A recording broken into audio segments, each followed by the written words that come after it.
I love that for once you're just trying to hang out here. Okay, so here's the plan. Obviously, this much up. We had this much appetite for games. We are kind of forcing it, and now we have none. So let's be serious. Let's get some work done. Okay, so one thing we're gonna do is read How to Be Human. And the other thing that we really have to do is organize all this stuff. So here's how that works. Let me tell you. I am so annoyed that you can't look at your timeline anymore on Google Maps. But we don't need this camera, so that's fine. Disconnect. Don't automatically reconnect. So, here's the thing, bro. Here's what we're gonna do. Watch this. iPhone mirroring. Great. Google Maps. Great. Your timeline. Great. We're going back to like November. Let me show you how this works, bro. We're going back to like no. Why does it say no activity? Oh, okay, it doesn't say that. You ready to leave, huh? You're not trying to hang out with me, huh?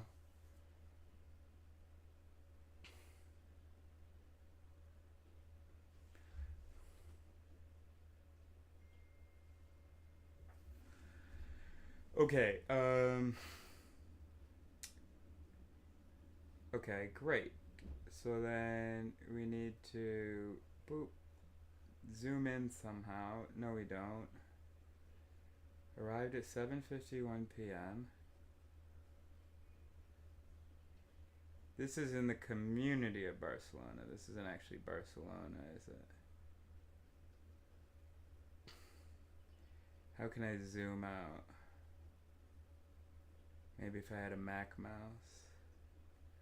All right. Anyway, so here's what we have to do. Let me make sure I explain. Okay. So, for instance, November.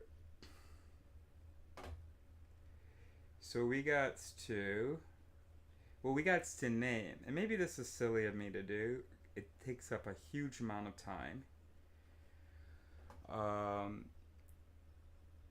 But we have to name all these files where I was driving in this clip. So for instance, Sant Saloni. There we go. Okay, so for instance, I'm gonna put here.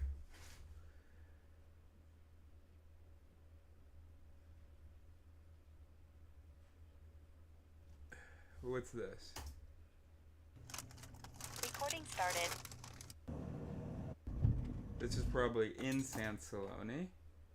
And these are Barcelona to Sant Saloni.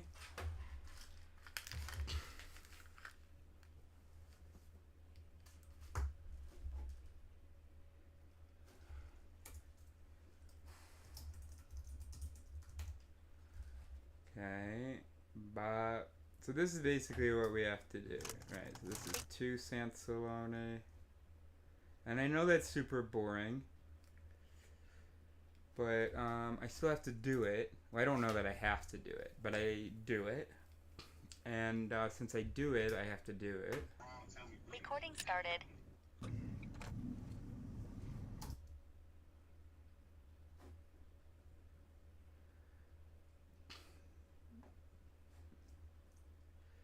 So, yeah.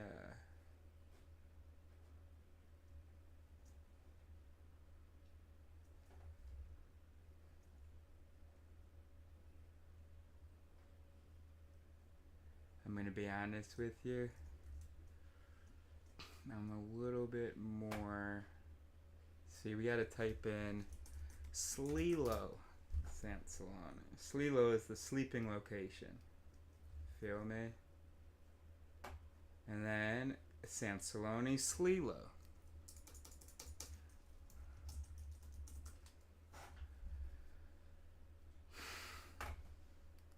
Can I make this bigger, bro?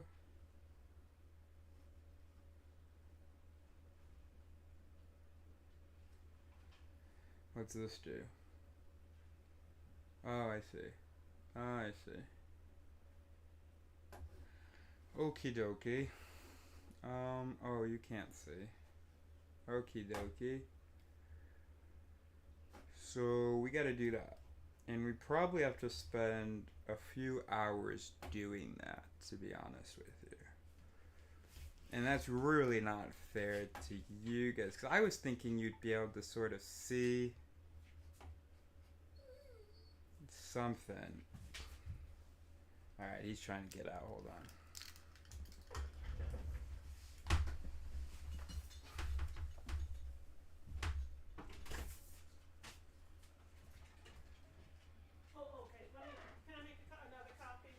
Yeah, I'm live.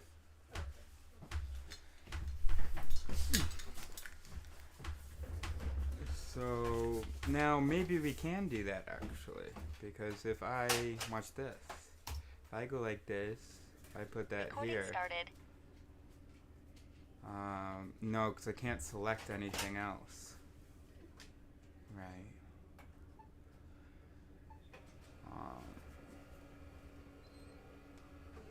Right.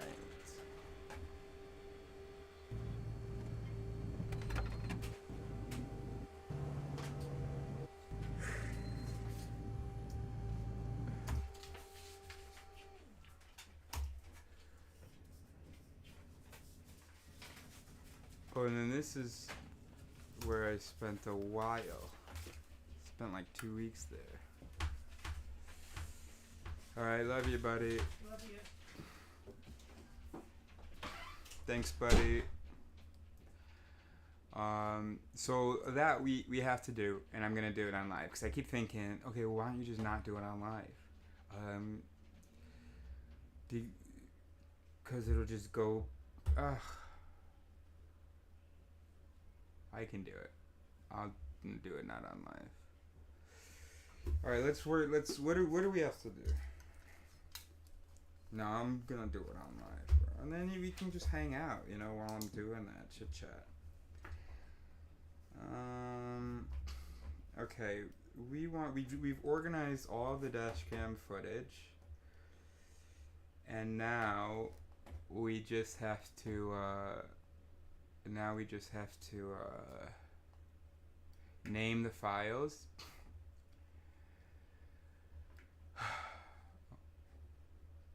Oh, and then we gotta name all of these as well. Ay. How many here do we have to name? Or maybe I don't want to know, bro.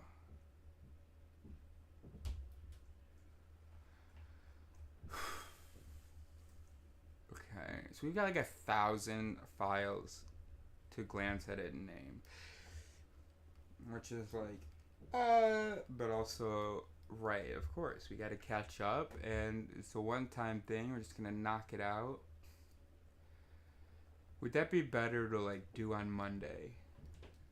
Just really get into it, put some music on, and just fucking do it. Yeah, and I'll just title the live stream like organizing my video files. And then you'll be able to like check out little videos too, bro, like this. Or oh, you can't see that. Elle bouge pas. Moi, je sais que c'est pour elle. Or Alors, awesome sheep. Or what's this? Yeah, that we're in of the land. This little 30. We're in this 30 foot by 30 foot entrance to the land. Bop bop. What else we got? I just clicked on that. Bop bop. Avec la brebis sur le dos. Ouais. Ça, c'est bien. Who's that talking? Avec la brebis sur le dos. Oh, that's quarantine, okay. What's this? Frogs, I'm guessing. Oh. I got a lot of frog footage, bro. So, yeah. Oh boy. That's me washing Luna. Look at my face. I didn't even think I was grossed out, but then you look at my face and it's like, oh, that part was hard. I had to stick a hole in her and evacuate some fluids and stuff. Okay, let's do... Oh, this is where I'm gonna do the shot. Oh boy. Set your card. Oh, and then that's me digging the first grave. Set your card. But then I realized, well, you can't put a body in that water. So then I asked ChatGPT, yo, where do I put a body, bro? And that's, yeah, great. You're looking at an image of entirely straight lines. There is not a single curved line in this image. Believe it or not, you're looking at an image of... Here we got a sassy, great. Ooh, lots of nice dog videos.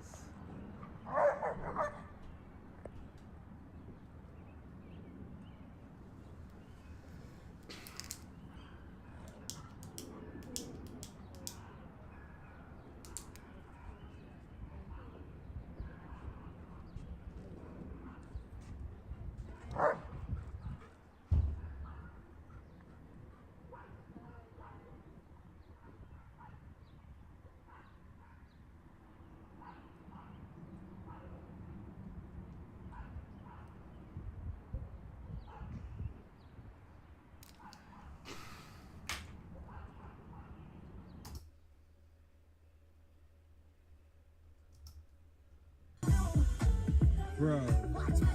That's my elementary school. Maybe there's a nice long video I can just put on. You wanna watch me dig a hole? Dig a grave?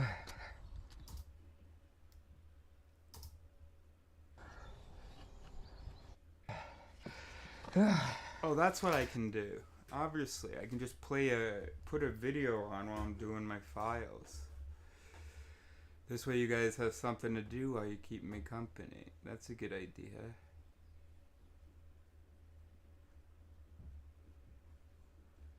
That's a good idea. So this is how I name my files. I have to glimpse every video to put what it's about. I gotta put the date in a good format, not this garbage format over here that people use, but a reasonable digital format. Girls, social media. What is it about girls being more susceptible to social media, the harms of social media? The most consistent sex... That's, I'm sure what they're saying is great, but I just feel silly watching two men talk about... No, let's just watch this. What is it about... I mean, I like that guy. Anyway, more on IDF. What's that? I'm probably not gonna publish. Oh, I'm probably not going to publish I'm probably not gonna publish the stuff I was saying last night. Oh. About what I had learned about the relationship between God and the Jews in the Old Testament.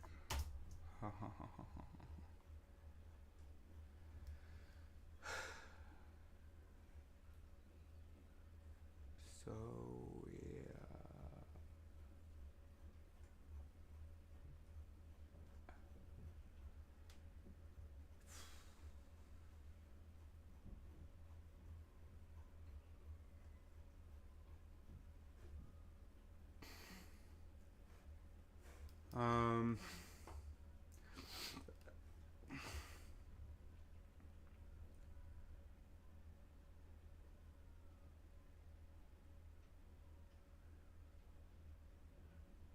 Oh yeah, and then I stayed around there for a long time.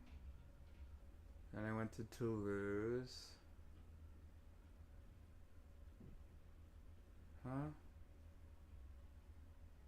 Oh, it thinks I was driving for 2.5 days.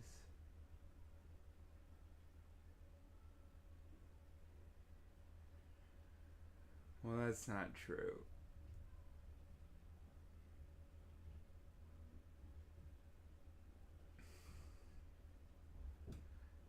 Stayed there, went north, went to Paris, bop bop.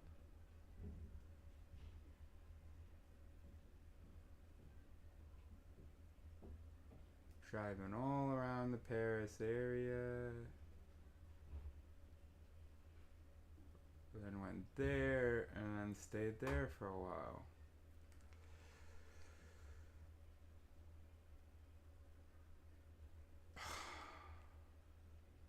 That's pretty easy, bro. That's not a whole lot of driving. Alright, how about this? I'm gonna read. We're gonna finish the evolution chapter. And then we're gonna do this. We're gonna name all of last year's driving videos. So how many is that?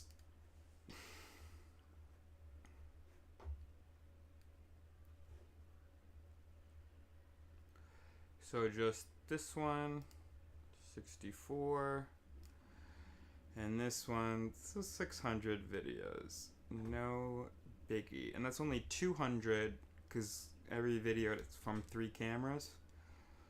So there's 3 files per a recording event. So 200. And then 220, bro. That's not bad. And we just gotta do it, bro. Just gotta do it.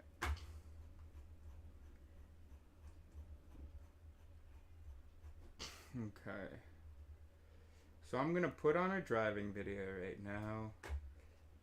I'm gonna turn off the sound.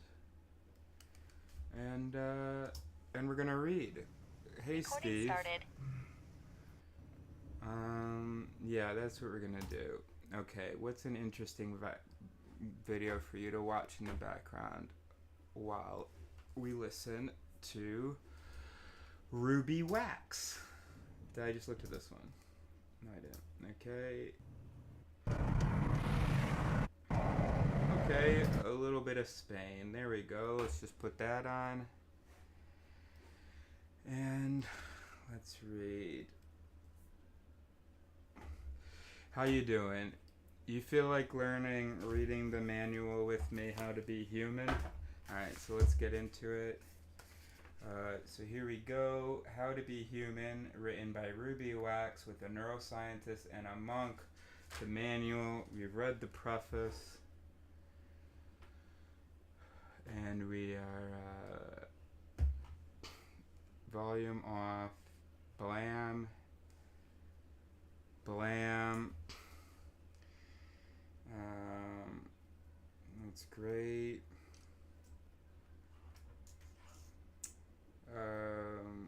Reconnect, please. iPhone. Bop, bop. Reconnect, please. Alright. Let's plug it into the computer real quick.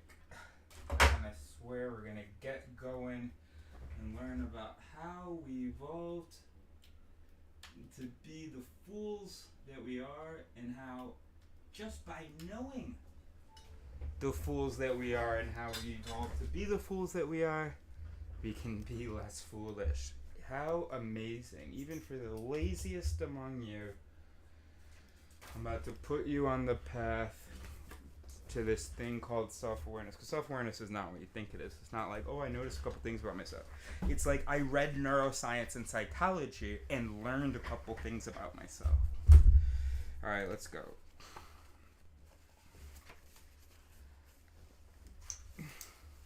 No, I'm in my 30s. But neuroscience is what I studied. But if I'm being completely honest with you, I didn't even get my bachelor's. I was studying abroad in France, and thought I was gonna finish my bachelor's once I got back to the U.S. But then like 10 years went by, and I ended up just calling myself a philosopher and fucking doing the work. Alright, great. Alright, let's go.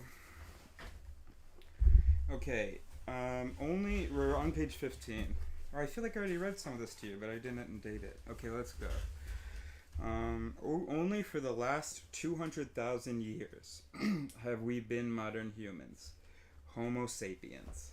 Sapiens translates roughly into thinking about thinking, which we did not know. We, probably like you, just thought it meant wise. Wise man. We were and are still the newest kids on the block. This doesn't mean we're now flawless. We didn't dump all our old primitive equipment. Those reptilian parts are still alive and well within our brain. So that's where we are today. Part savage, part genius. That ancient region left over from about 300 million years ago had its uses, endowing us with the ability to breathe, swallow, hump, sneeze, the basics. Eat, Pray, Love would never have made it as a bestseller back then. Eat, Fuck, Kill might have been the bigger hit. Our mammalian brain is about 100 million years old, giving us some emotional range and the ability to bond. About 200,000 to 500,000 years ago, an area of our brain known as the neocortex had a growth spurt. So that's everything you see, but just everything you see. Because if I removed everything the few millimeter layer, it would no longer be the neocortex. Like all the stuff inside's not the cortex. Cortex means bark. I think it's Latin. Could be Greek. Doesn't really matter. The point is, it's like the bark of a tree. Okay, the bark of the brain. Alright. So the neocortex, the new bark, had a growth spurt, giving us the ability to plan, to... Alright, so the question is, how do you define consciousness? Short answer, I don't. Long answer,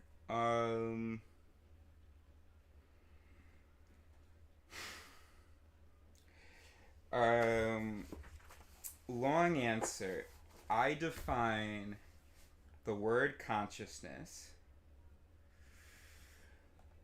Oh my gosh. So, okay, let me tell you why I don't, first of all. I do not believe that consciousness is a big mystery. I kind of don't even think it exists. Now, I think it's the fact that others who keep talking about consciousness don't have a definition that kind of makes it a problem. So consciousness can mean a number of things. One, it can mean that at least some of the mechanisms are connected to the language centers. So that means that the brain is able to talk about the thing. Another thing it could mean is that there's some sensation or perception associated with the mental process. So we could say I am conscious of a fly flying around if A, I'm talking about it.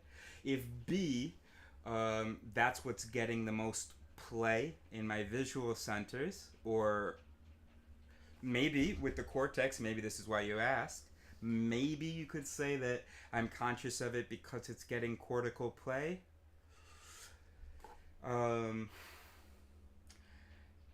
we can do this. So I would define consciousness as experience, or awareness, or attention. So something of those three words.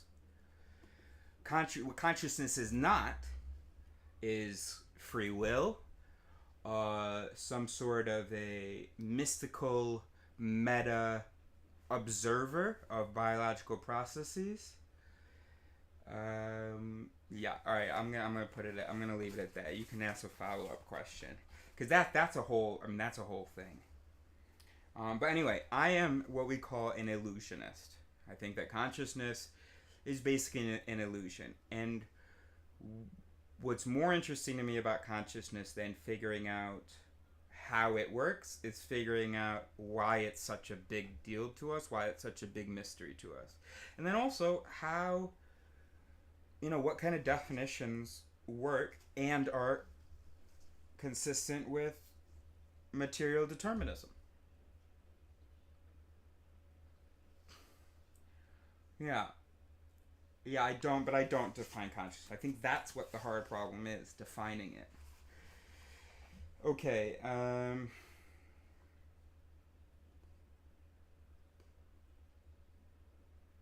so about 200,000 to 500,000 years ago, an area of our brain known as the neocortex had a growth spurt, giving us the ability to plan, to self-regulate, to control our impulses, and become aware of ourselves.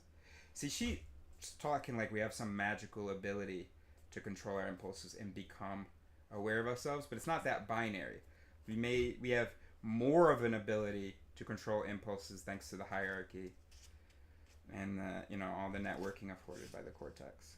Anyway, with this more advanced part of our brain, we learn to speak, to use symbols, solve problems, and imagine the future. The downside was we started to worry and ruminate about what-if scenarios, not to mention the mother of all worries, knowing that we're all going to die, which all adds up to make us a very jittery race. Section trade-offs. It seems that in evolutionary terms, every time we take one step forward, we take a multitude back. These evolutionary trade-offs don't just happen to humans, but to all living things. An animal which I think got one of the worst deals is the giraffe. It never evolved claws. I don't believe consciousness is a magical thing, but it makes me think, why is it that I see myself as this person? Couldn't I be someone else? Oh man, I really want to engage with this question. Yeah. So first of all, 10 points if I have the right to give points for not seeing it as a magical thing. And that's a great question. Let me ask you. Here's my. I have two things to suggest that you read or talk to ChatGPT about. One is called The Self-Illusion, How the Social Brain Creates Identity. So it's about us being social beings. That's why we need to have sort of a sense of identity. That's by Bruce Hood. And then I guess the other one, what do you think, Uncle, would be Nagel's, but you've probably already read that. Nagel's What It's Like to Be a Bat. Yeah, there's a lot of interesting thinking, a lot of interesting work that's been done about why, because that's the right question about, you're asking the right questions about consciousness. Yeah, cool. So you should be on the team, bro. Okay, very good. Can you close the door behind you? How's it going? Do you need anything? No. You're good? All right. Good. You're good? All right.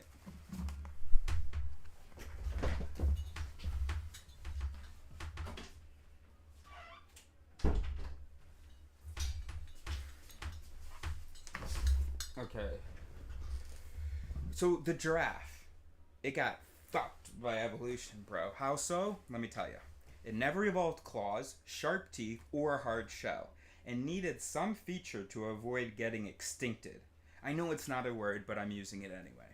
And so came the long neck. Now the giraffe could eat the leaves on top of the trees, and no other animal could. The trade-off was that if it ever tipped over, it would never get up again. Or be able to hold a glass of Chardonnay.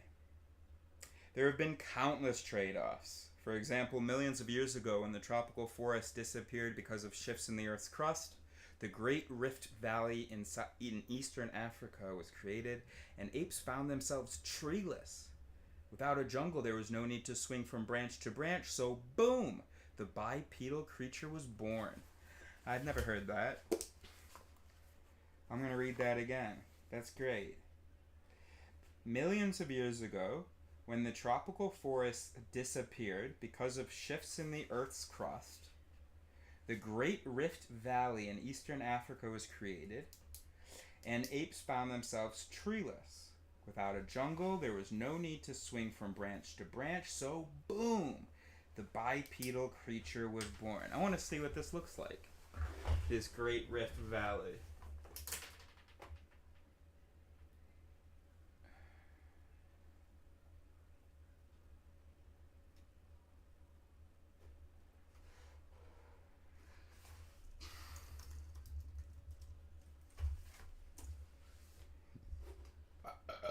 Excuse me.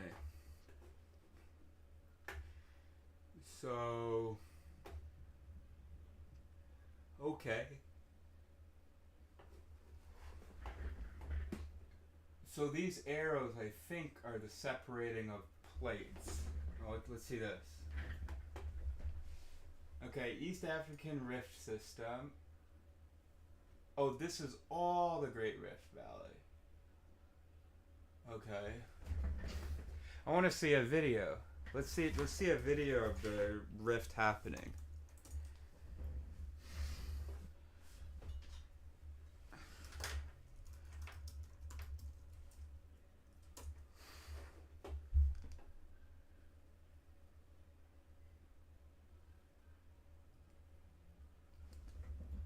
Pi is a free browser extension that blocks ads on your favorite sites. You install it once and then you can use the internet freely, and you honestly forget about all the ads. The African continent is undergoing massive geological change. Before we get into the details of it, let me tell you a few things about the African continent. Africa is the second largest continent on Earth, covering an area of about 30.2 million square kilometers. Hold on, because Nagel's, I don't know whether you're still there, but I'm thinking about your question, couldn't I be someone else? And it makes me think of Nagel. So maybe you've been Googling that since I said it. Nagel, what it's like to be a bat. Because no, you couldn't be. There are 54 recognized countries in Africa, making it the only continent with so many countries. The Sahara Desert, located in northern Africa, is the largest hot desert in the world, covering an area of about 3.6 million square miles. The Nile River, which flows through Egypt and several other African countries, is the longest river in the world, with a length of about 6,650 kilometers. Africa is home to the largest land mammal, the African elephant, and the fastest land mammal, the cheetah. Mount Kilimanjaro, located in Tanzania, is the highest mountain in Africa and the highest freestanding mountain in the world, with a height of 5,809. Hold on, can you elaborate more? I'm not sure give me a whole paragraph, bro. Meters. The Great Rift Valley, located in eastern Africa, which runs through several African countries, is the largest geological formation on Earth and is home to many unique plant and animal species. Africa has a rich cultural heritage with over 3,000 distinct ethnic groups and more than 2,000 languages spoken. The continent has a rapidly growing population with over 1.2 billion people living in Africa, making it the second most populous continent after Asia. Africa is also blessed with many natural resources including oil, gas, diamonds and gold. Now let's try to look at the place where Africa is splitting. Africa is splitting near the eastern side, from the Red Sea in the north to Zimbabwe in the south, with a total length of around 6,000 kilometers. If you look at this region, this is south, with a total near the eastern side. Now let's try to look at the place where Africa is splitting. Africa is splitting near the eastern side, from the Red Sea in the north to Zimbabwe in the south, with a total length of around 6,000 kilometers. If you look at this region, this is called the Eastern African Rift. The reason this term has been used is because at this place you will find an active continental rift zone. Alright, that's cool. Experts explain that a person can easily fit inside of it. But what's scary is this crack keeps getting bigger, growing about a half an inch every. The Indian Ocean might flood the East African Rift Valley, eventually creating a sixth ocean. Whoa. I thought we were gonna follow up on the consciousness thing. All right, you want me to answer? All right. Because I want to be careful. I'm an atheist, but I want to distinguish myself from atheists who believe there is no God. Right? You're familiar with these? The two different kinds of atheists. There are atheists who believe there is no God, and there are atheists who do not believe there is a God, right? The first one, they're fools. Because there's no reason to believe there is no God. But there's also no reason to believe that there is one. And actually, I take that back. There is a slight reason to believe that there is no God. And here's the reason. We understand why we believe there's a God. And it has nothing to do with the existence of a God. So it's like perfectly predictable or expected that the human brain, alright, cool, that the human brain would believe in a God. So it's like, what would be like a simple example of that? Okay, you know how some people, they'll wake up and they'll describe, what's it called? They'll feel a weight on their chest, and they'll say it's like a demon is sitting on their chest. What's that thing? It's like sleep paralysis, chest weight, sleep paralysis, demon. I don't know. You may sense or even see a malevolent presence lurking nearby or hovering over you. You may also feel as if the presence is pressing down on your chest or somehow attacking you. That is a sleep paralysis demon. Understandably, the experience can be terrifying. So, live science, an unusual condition, but cultural explanations that try to account, includes that stuff. Together, the stories show how a single biological biological explanation. Okay, blah blah blah blah. Who is not with sleep paralysis occurs. Blah blah. All right, no, we're going on a tangent. When someone experiences, two things can occur. Blah blah. Oh, you know what we should look at? All right, so here's a good book, The Believing Brain. Okay. Oh.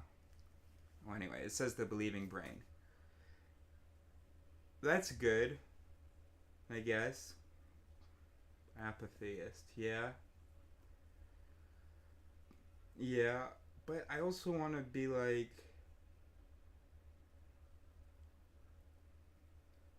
No. Like, fine, okay. But also, like...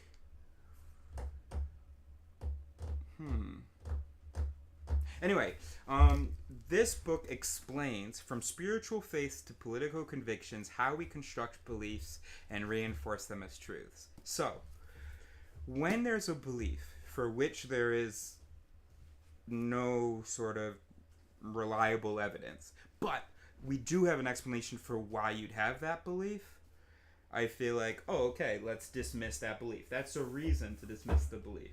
Anyway, I hope that made sense. Alright.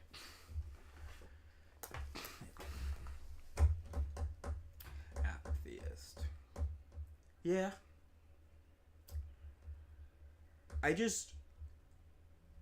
We exist in a transition, right? Starting between 200 and 500 years ago, we have been replacing religion with science and, just better ideas. So I want you to be a part of that transition, That's why I'm so hesitant to be like, okay, cool. Because it sounds like you're just taking a step back from that transition. But it does matter. Like, it does matter our origins, doesn't it? I don't know. I said enough for you to respond to. Okay, so anyway, so we've learned about the Great Rift Valley. Okay. So here's an explanation for humans. Since there was no trees to swing from, so we went bipedal. And then we probably had to adapt now that we were all of a sudden bipedal. Well, maybe it wasn't that suddenly. Let's just let her explain. I guess someone thought 2 legs were better than 4. Now that we were hands-free, we could make tools. I wasn't going to say that, something like that, but okay, got it. I guess someone thought 2 legs were better than 4. Now that we were hands-free, we could make tools and, more importantly, jewelry, while being able to stride long distances. I think she's joking about that, about the more importantly. But also, like, when you have your hands free, you make some tools, and then, I can make lots of things, and you know, the more the cortex develops, the more it wants to use these hands, the more likely we're going to be using these hands for something other than basic survival. So a thing like jewelry. That's what I was trying to say. Alright. We needed to walk and walk fast because the violent temperatures on Earth forced us to move across the planet without burning our feet. Another bitch about standing up is that women now have difficulty in giving birth. Oh, really? I hadn't noticed. That joke doesn't work with me reading that parenthetical note. On all fours, it was easier to deliver, but standing up, the pelvis is too narrow, so pushing out the baby is more painful than passing a beach ball. Again, I'm absolving myself from bad personal choices now that I know my brain is making decisions I'm unaware of, some of which are far from beneficial. Part of the problem is that the different regions in the brain aren't all on the same page. Section, The Good Times, when we were all in the same boat. When we as a human race were young, life was dandy, apart from the threat of being devoured or frozen by an ice age. During our ape epoch, we lived in tribes of about 30 to 50, most of them family members or at least very close acquaintances. Everyone, so she's going to talk about in-group, out-group, so this is really important. Everyone was on a friendly, high basis. In this environment, we could trust each other because nearly everyone shared the same genes. Of course, the bad news with all this inbreeding was the kids often had webbed feet or only half a head. These were the good times of the hunter-gatherers, and they lasted many thousands of years. The men did the dirty work, spearing dinner. The women peeled roots and bulbs. This was before women's lib. I don't get that reference. It's capitalized, women's lib. No one complained, mainly because they couldn't speak back then. Language hadn't been invented yet. If a man wanted to date a woman, he would raid the next tribe, drag the woman back to the camp by her hair, have sex with her, and probably never call her again. These were not particularly romantic times. Pre-Valentine's Day. For you animal fans, 30 to 50 was also the ideal number for a group of chimpanzees. At that number, it was possible for everyone to groom each other for bonding purposes. Everyone had a chance to pick bugs off everyone, and no one felt left out. When a chimp population went up to 100 or more, the social order was ruptured, and there was internal squabbling. We humans, in the meantime, could expand our tribes to up to 150 members and still maintain equilibrium and trust. What's that number called, 150? Hey Steve, you know what that number's called? 150, sort of the quote-unquote ideal number for a tribe? Anybody can answer. I'll leave that open for a second. Named after the person who identified that number, I guess. If someone was in distress, the rest of the tribe would come to their aid with flowers and chiseled in stone get-well cards. They could groom by proxy. 150 was ideal then, and still is today for successful family businesses, social networks, town hall meetings, military troops, and harems. Everyone, if not close, was on nodding terms. No one was a stranger, so there's no need for ranks or laws. We all had a job to do. Picking, skinning, hacking, obviously not the way we hack computers now, but to clear the bush. No one was dissatisfied with their role in life, and... You checking on me? And if you weren't svelte, rich, savvy, or Jennifer Lawrence, you didn't feel like a toad. Yeah. And that's crazy, because we're absolutely fucked ourselves with Instagram and stuff, and now everybody feels terrible because they're comparing themselves to...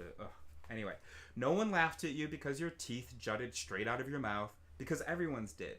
No one suffered from low self-esteem. It hadn't been invented yet. One day, status. Section. Ranking and status. The birth of envy. Alright, so it doesn't look like she's going to talk about in-group, out-group right now. She's going to talk about envy. But anyway, in-group, out-group, of course, one day, for the sake of competition for food, territory, and sexual partners, we started to rate ourselves against the next guy. We suddenly became conscious, in the sense of aware, we suddenly became conscious of who was weakest and who was the most popular. This developed into feelings of shame, low self-worth, and self-criticism for those who felt low down on the totem pole of status.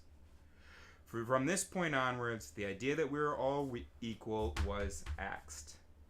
Now, to make it in the community, people felt under pressure to bring something special to the tribe that would make them stand out. Anthropologists found physical evidence of this when they dug up the bones of women who lived thousands of years ago. They found private burial sites where women were bedecked in jewelry. You want to sit down with me? Listen to this. The unjeweled were all flung together in a communal grave. Oh, wow. So they found private burial sites where women were bedecked in jewelry, and the unjeweled were all flung together in a communal grave. Is knowledge power? Yeah. What do you think? Is knowledge power? Yeah.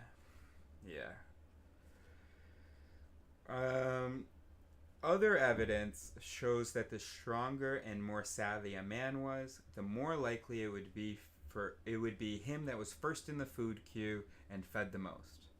This also went for the women with the widest childbearing hips, unlike today, where you have to look like a stick with one eyebrow. I hate today.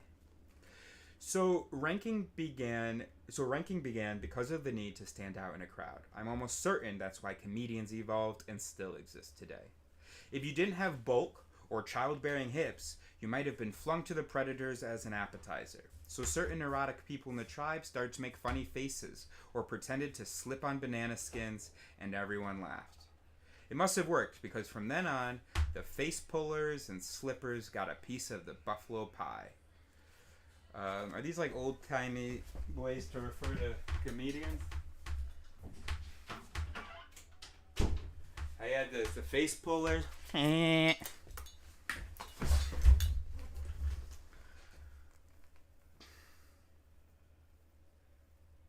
If you didn't have anything special to bring to the social table, you are probably not alive today, which means we are the descendants of people who had a little something to bring to the table, according to Ruby Wax and her neuroscientist co-author anyway.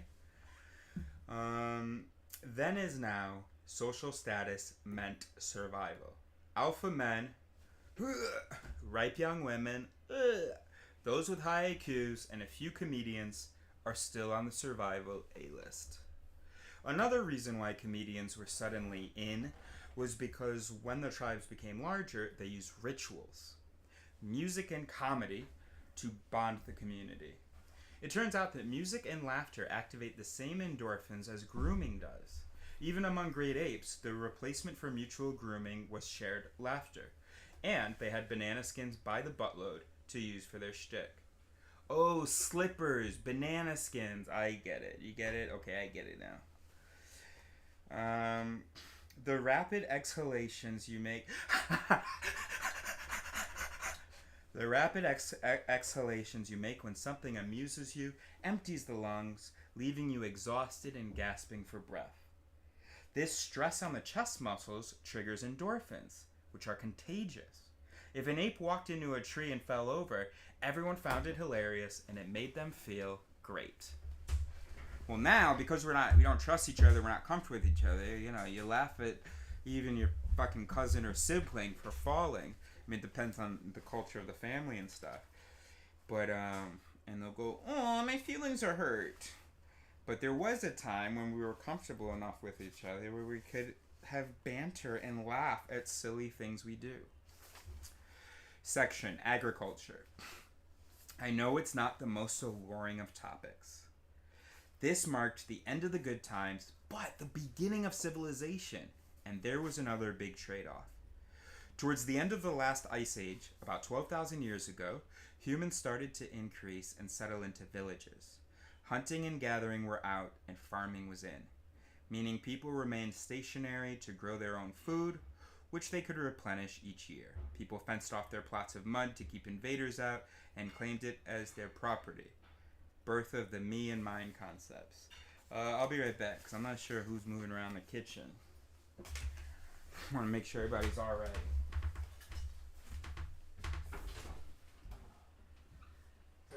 Father. Hello, Father. You want to do a task list for today? Not right now. You want to talk? No. Okay. Do you think with my question? Be left alone? All right.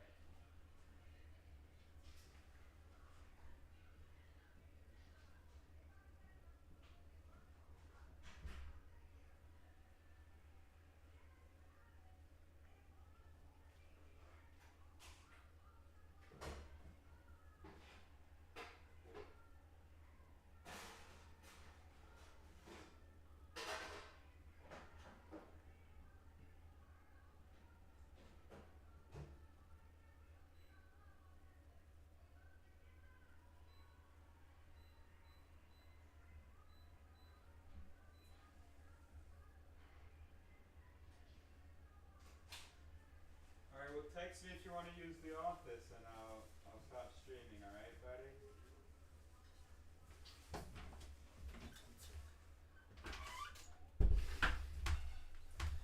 All right. We do what we can. We learn. We work. We eat. Great. Okay, so people fenced off their plots of mud to keep invaders out and claimed it as their property. Birth of the me and mine concepts. They built houses for safety to separate themselves from scavengers, and from then on they became more self-centered creatures. They began to accumulate stuff, furniture, animals, probably jewelry, to which they gave enormous value and defended to the death. Raiding was a problem and lasted for the next 5,000 years. Eventually, an elite group appeared who accumulated more than everyone else because they were the bigger bully, taking the peasants' surplus food and, worse, taxing them on it. At this point, 90% of the population were peasants who worked the land, and the remaining 10% lived off them. The them and us society began for real. Afterwards, so here's in-group, out-group, I guess.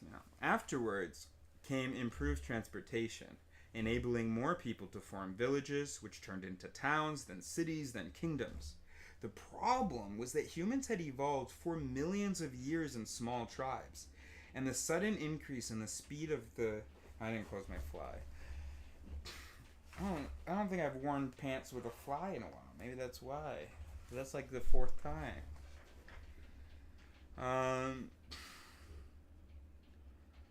The problem was that humans had evolved for millions of years in small tribes, and the sudden increase in the speed of the growth of these empires during the agricultural revolution didn't leave enough time for mass cooperation to evolve alongside. This could be why we're mentally skewed today.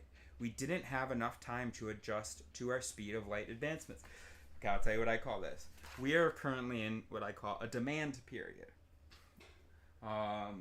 And I think we have been basically since agriculture, based on this. And then before, wait, when was the last ice age? Yes it is. Yes it is. Not just related. Neuroscience is the study of the brain. Psychiatry is the chemical treatment of the brain. I was going to say not just related, they're the same thing, but then I changed my mind, so we'll stick with, yeah, they're related. Now, if you ask me about neuroscience and psychology, I'll tell you they're the same thing. Or they should be the same thing anyway.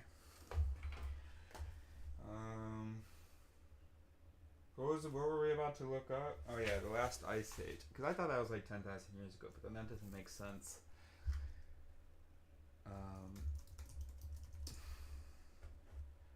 Okay, 20 to 20, it was 20,000 years ago. Okay, and then agriculture 8,000 years after that. Okay, very good. All right, very good. Oh, you were watching something. My bad. Preview, QuickTime Player. I don't know. Let's say you left off here. A little Spanish highway for you.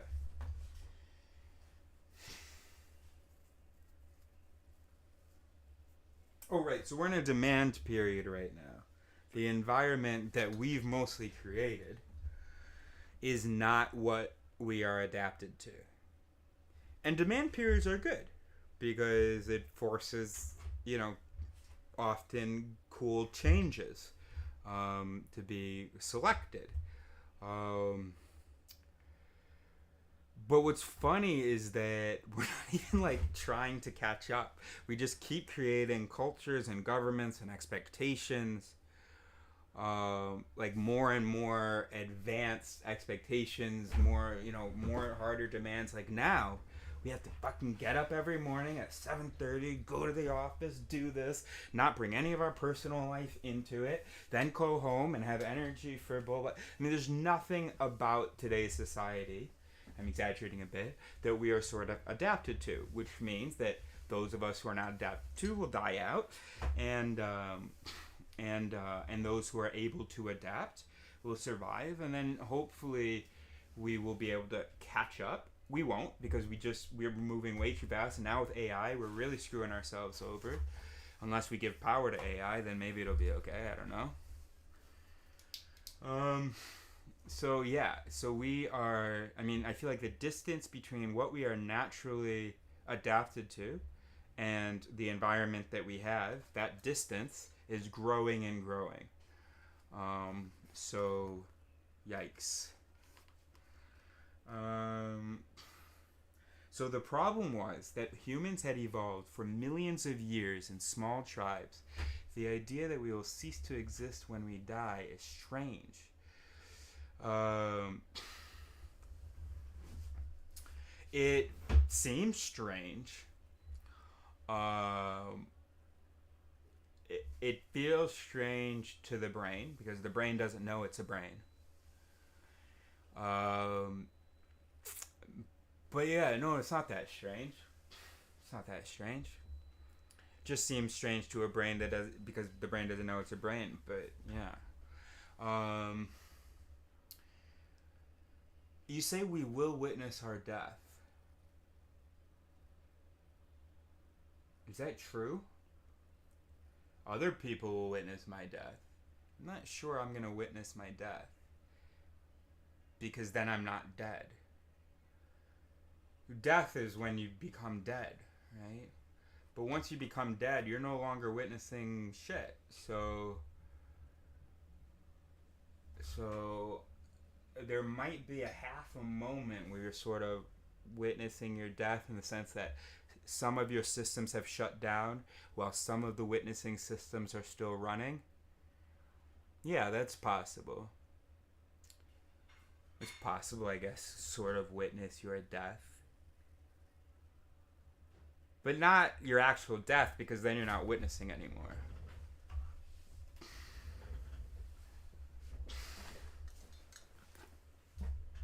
I'm not sure what feel is, but we will feel our death? Definitely not. So I'm not sure what the feel is. I really love hanging out with you, Steve. This is great. I made another friend the other day, bad student of history, and maybe he or she will pop on as well. And this is going great. We've been streaming for a week, making friends, talking, and here's what's great. I could talk about this stuff all day long. Well, at least for 6 hours a day. And I can't really find other people to do that. So, it's great, because then just whoever wants to jump on can chat with me about this stuff. This is amazing. Alright. So, alright. I wanted to hear from you about consciousness. I'm going to try not to look at the chat for a second, just to make a few pages and give you a chance to give me, you don't have to give me a paragraph about consciousness, but just know that I'm very curious. Yeah, the chemical reactions, which is the witnessing, they just stop. And once they stop, there's no more witnessing. Yeah, exactly. You got it, bro. Alright. So we didn't have enough time. So the speed of the growth of these empires during the agricultural revolution didn't leave enough time for mass cooperation to evolve alongside that. Because we're not magical, so you can't just like cooperate. You need the mechanisms for mass cooperation, and we don't really have them. We don't have them. This could be why we're mentally skewed today. We didn't have enough time to adjust to our speed of light advancements. Some people think that the agricultural revolution put mankind on the road to progress, while others argue it was the road to perdition. Yeah, I'd say both, yeah. If we had carried on cooperating with each other, we'd be much happier and better adjusted today. Section. History continues. After this, each epoch in history had to deal with population explosion and the raping and pillaging that went with it. During the Greco-Roman period, people blamed their misfortune on the gods, from thunderstorms to boiling to death in their Roman baths. If we drank too much, it was because Bacchus, the god of grapes, made us do it. If you suddenly fell in love with Mr. Wrong, it was because Venus had sent one of her naked Cupid boys to zing you with an arrow, so it wasn't your fault. My husband Ed never thinks his actions are his fault either. He endlessly walks into low ceilings and complains that cars drive into him, then blames it on the ceilings and other drivers who can't drive. He won't believe that these are his fault for forgetting to bend down and refusing to believe he can't drive. Oh, when other cars drive into his car, I see. Section, Jesus. Ooh, subsection, Jesus. On the cusp of BC and AD, Christ took over and told us he knew what he was doing and we didn't. We were all scum of the earth and natural-born sinners, but if we admitted our scumminess, we could get into heaven and he'd forgive us.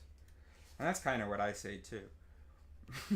I don't know what I'm doing now. We are all scum, natural-born fools, and if we admit that we're natural-born fools, we could be a little bit less foolish, and maybe our society would be a little bit more paradisical.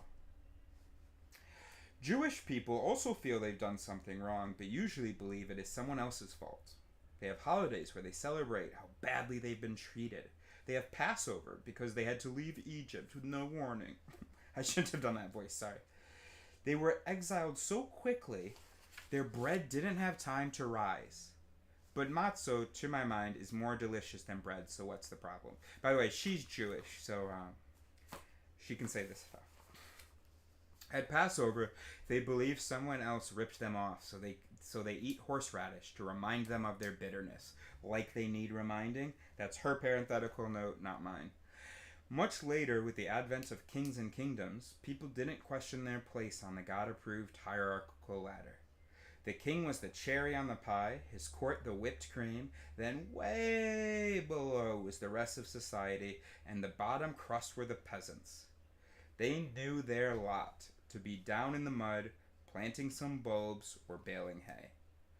No peasant suffered from low self-esteem because they knew they were the lowest of the low with no chance of an upgrade. There's a certain satisfaction in knowing you can't go any lower. Subsection, calling Dr. Freud.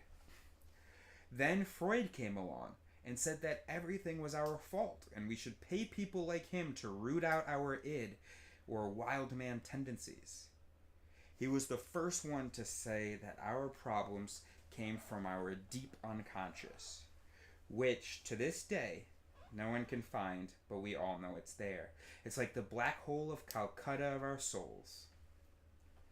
We could take control and find peace, but only if we paid a lot of money and lay on a sofa for years, talking in a stream of consciousness while someone behind us took notes. The problem was, we found out that everything is our fault. Not Zeus's, not Jesus's, not nobody's but ours. The Jews were right. We're all guilty. But I thought she just said the Jews blamed other people. But usually believe it is someone else's fault. Whatever. And now to the 21st century. The century of the self, where it's all about me. Well, not just about my me, about your me too. The word individualism took its first curtain call in America in the 60s, and the culture of narcissism began. Our suffering is directly related to our self-involvement. That sense of never having enough and demanding what we want when we want it, which is now. We believe we're in charge of our destiny. I was told when I was young that I could climb every mountain, ford every stream, follow every rainbow. Well, you know how the song goes. How wrong that advice was. You can climb and ford as much as you want. You are not going to find your dream. If we believe this babble from the sound of music, it will only lead to heartache and irritable bowel syndrome. Today we're at the zenith of the each man for himself age, and this is the source of our discontentment. We're on a constant search for who we can blame for this unhappiness. So what we do now is pick on someone of a different color, religion, or ethnic background. We've lost any sense of community, and that was the glue that held us together in the first place. Inclusion is the condition where humans flourish best. Section.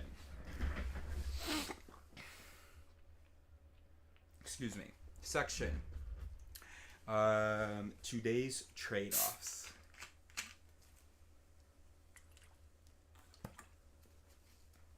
I don't want to be a party pooper about the success of the human race, but trade-off wise, things are out of kilter. Today, more people die of overeating than of starvation.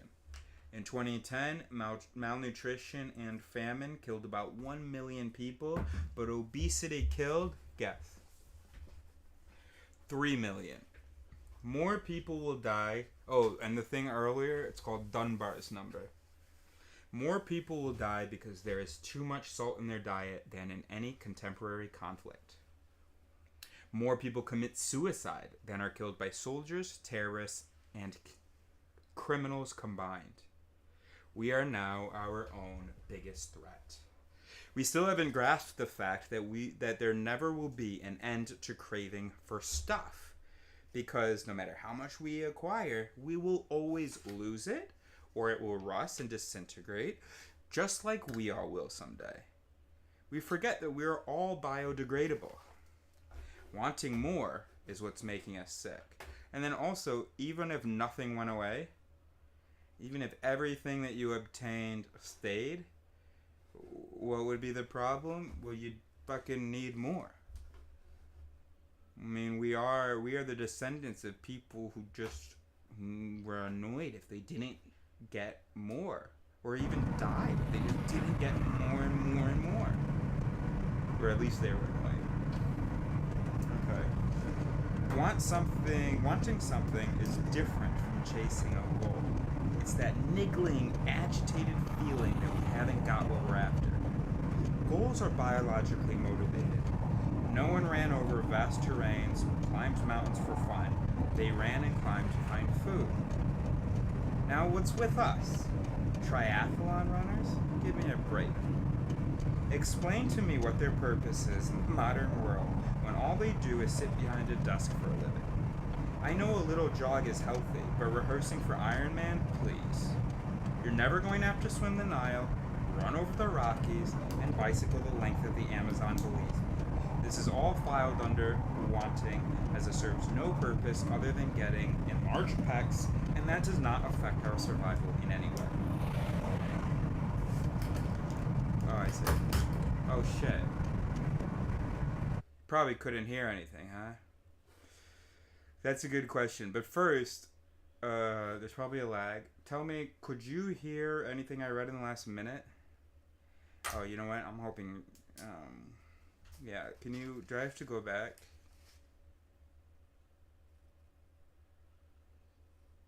Yeah, that was a bit loud, huh? But you could make out what I was saying, I don't have to reread it?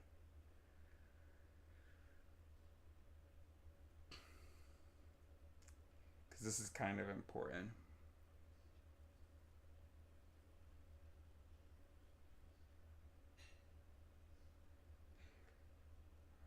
Alright, I'll reread it. Now, how is the human brain different from other animals? First of all, another 10 points for saying other animals. Steve knows what he's talking about. Okay, let's talk... Oh, fuck. Let's talk about the differences, and then we'll reread today's trade-offs. I'm hoping that's... Yeah. Okay,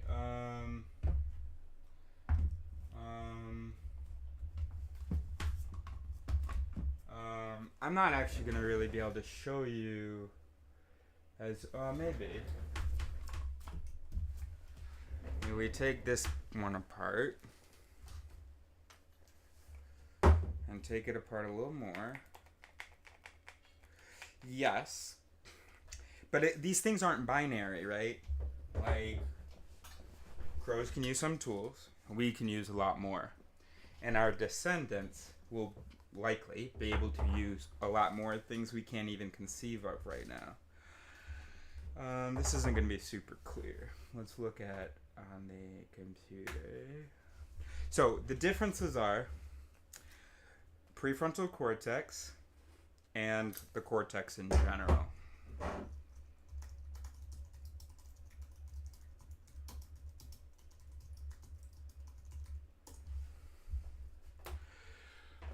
Oh, and then also the energy allowance. I think that might be a difference as well. So humans, about 20%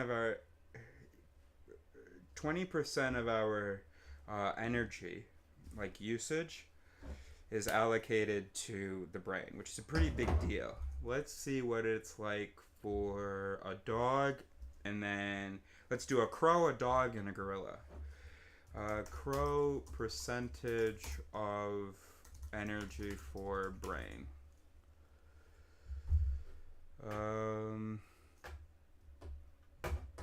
Alright, let's ask ChatGPT.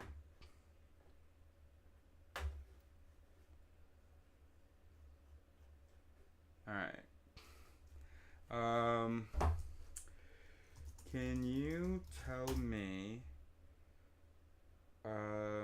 the percentages of mass and of energy consumption, brain to body? Not super clear, but he'll understand. For crows, dogs, gorillas, and humans. So we're 20%. It's only about, I think, 5% or maybe even less of our mass, but 20% of our energy.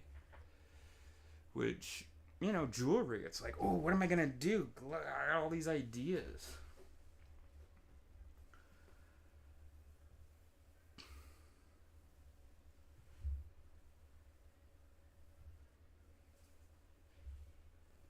See this? Look at that.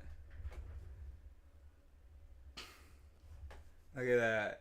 Human, 2% of the mass versus 20 to 25% of energy. Gorillas,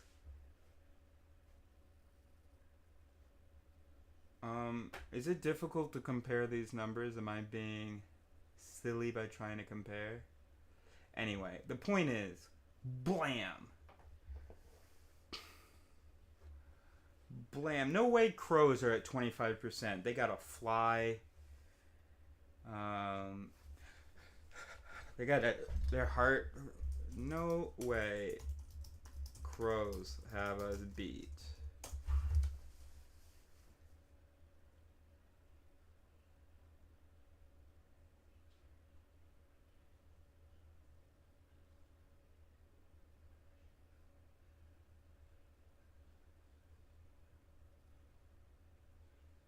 Yeah, I mean, I wasn't thinking about the mass.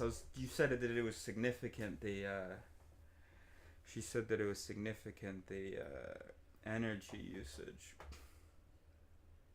Anyway, never mind that. Okay, so yeah, so the fact that you have this cortical layer, which other than primates, do dogs have a cortex? Wait, do they? Oh, I'm silly for not knowing this.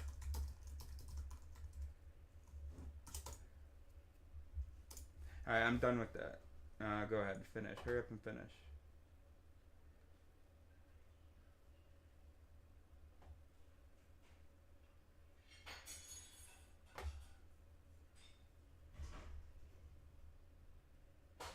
Crows still deserve respect, though. Their brains are crazy efficient. Their neurons are packed tighter than mammals. And their problem-solving skills rival primates. Dogs have a cortex. I'm so embarrassed I don't know this. I'm gonna go no. They definitely do.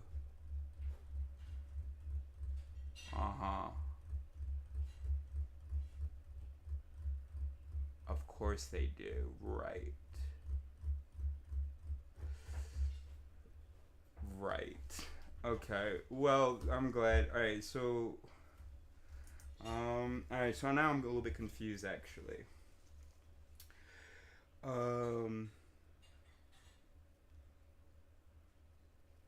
Okay. What is meant by neocortex?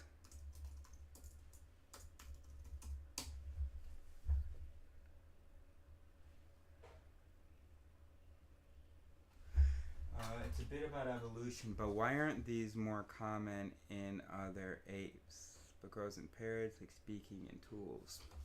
Yeah. These are great questions that I don't know enough about evolution or other species to tell you. So I would love for you to get back to me on that, please.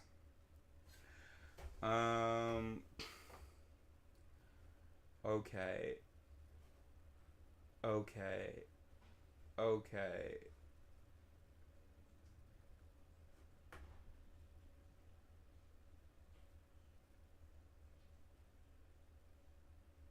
Okay.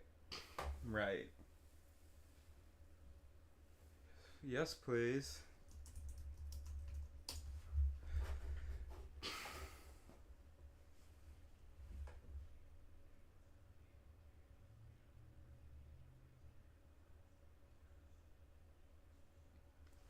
Steve, why don't you get on the team, bro?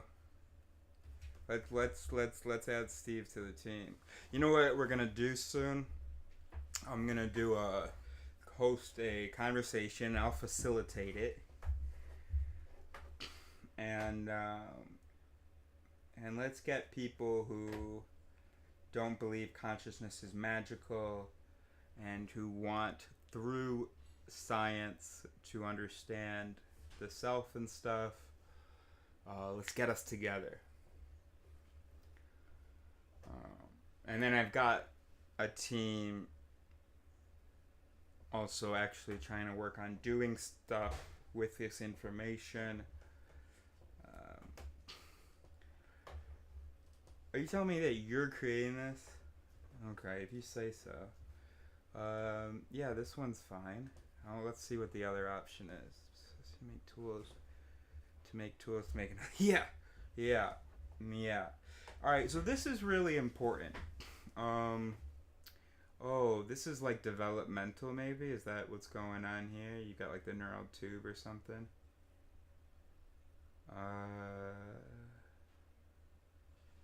I can't choose. Hey, which do you prefer, Steve? Left or right? Meanwhile, I'm gonna show you something.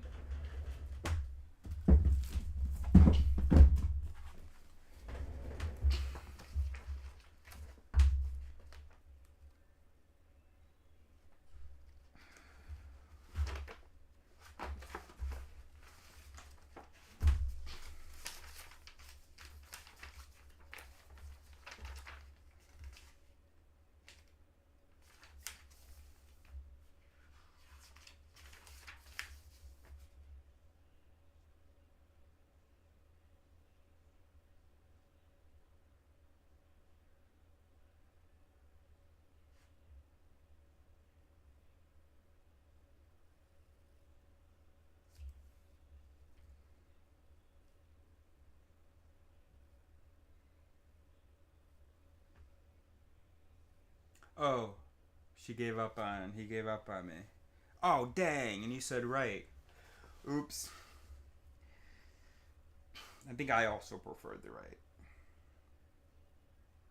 Alright, what I'm trying to find, which I was not able to find before that happened in the book, show me, give me an image that shows like the functions of the layers: computation, communication, amplification.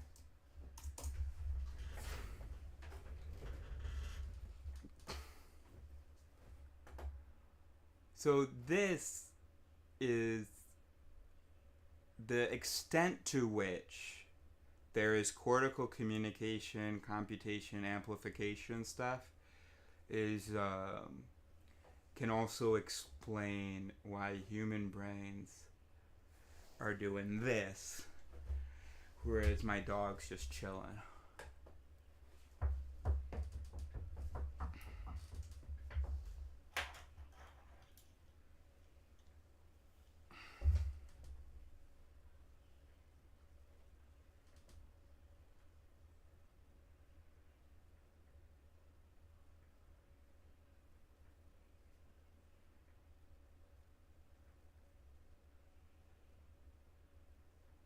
Ah, I was hoping there would be arrows.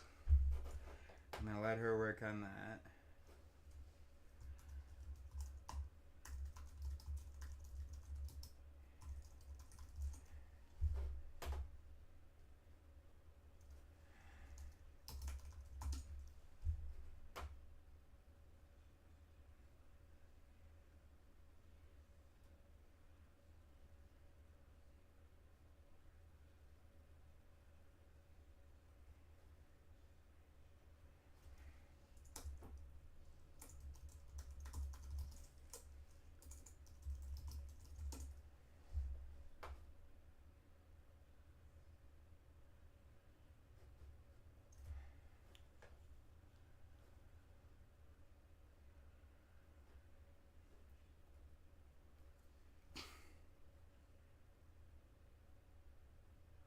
Anyway, the cortical layers allow things to just keep getting bounced around, which means that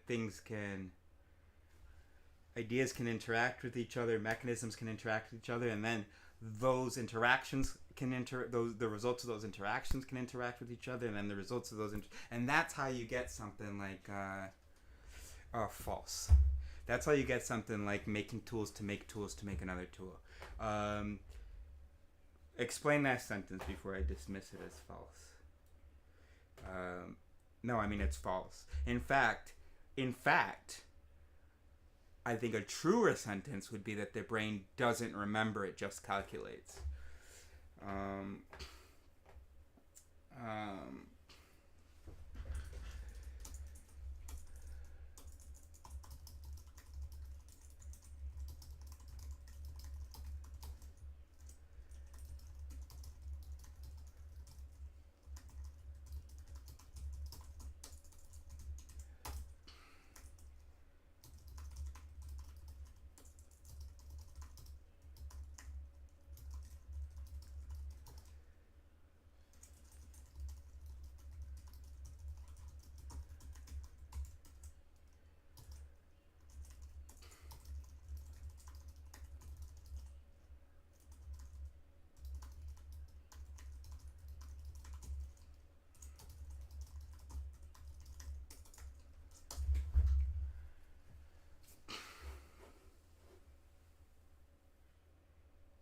Yes, you're right. So that isn't something that we're going to recalculate. All right, let's listen to this. Absolutely. I love that framing. You're not saying your statement is true, just that it might be truer than his. And I think that's right. Let's explore it carefully. Steve's claim, the brain doesn't calculate, it just remembers. At first glance, this sounds reasonable. Brains do rely on past experience, and memory clearly plays a huge role in behavior. But there are two problems. One, memory doesn't work like a filing cabinet. The brain doesn't retrieve fixed facts the way a hard drive does. Instead, it reconstructs, infers, and recomputes memories each time they're accessed. This reconstructive nature is already halfway to computation. Two, much of what brains do isn't memory-based at all. Perception, movement, decision making, they rely on real-time signal processing. Vision alone involves layers and layers of transformations, predictions, error correction. None of that is stored in a memory sense. It's calculated every moment. Your reversal. The brain doesn't remember, it calculates. That's not quite literally true either, but it might be closer to the truth, because the brain calculates what to remember. It calculates how to interpret memories. It calculates predictions constantly, including about the body, the environment, and itself. In fact, much of what we think of as memory might be better understood as reconstructive prediction. Truer then. So while Steve implies the brain is a passive archive, you're suggesting it's an active predictive processor, which fits better with what we know from predictive coding models of perception, Bayesian brain theories, IT theory, which frames the brain as a network of if-then structures constantly computing state transitions. Meta-level take. Steve is seduced by the storage metaphor, the brain as a hard drive, but you're gesturing toward the computational metaphor, the brain as an engine or inference machine. And even though both metaphors are partial, the computational one accounts for more of what the brain does, which means your statement is, yeah, truer. Would you like help refining that into a stream-friendly mic drop?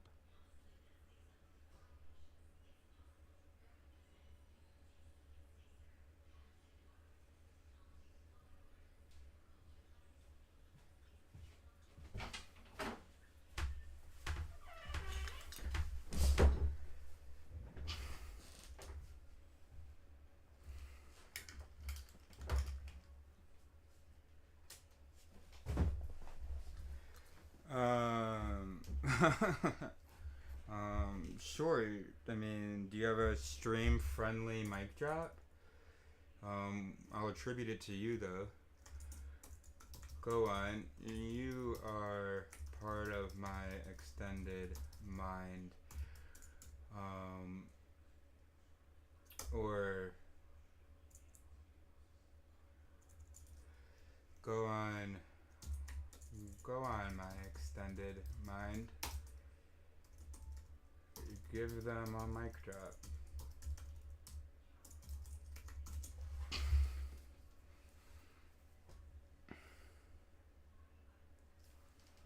Let's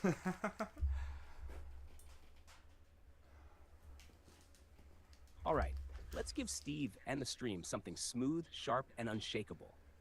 Steve, you're not wrong to say the brain remembers. But if we're playing truth by degrees, let's flip it. The brain doesn't remember. Truth by It degrees, calculates. dang. Not in the calculator sense, but in the living, pulsing, predictive sense. Every thought, every movement, every memory is a reconstruction. Not playback, but projection. Your brain isn't pulling files, it's stitching futures. It's not a library, it's a weather system. Drops into soft reverb. Want a more casual version or a version that invites him to reflect instead of just sitting in awe? Alright, bro. Alright, excellent. How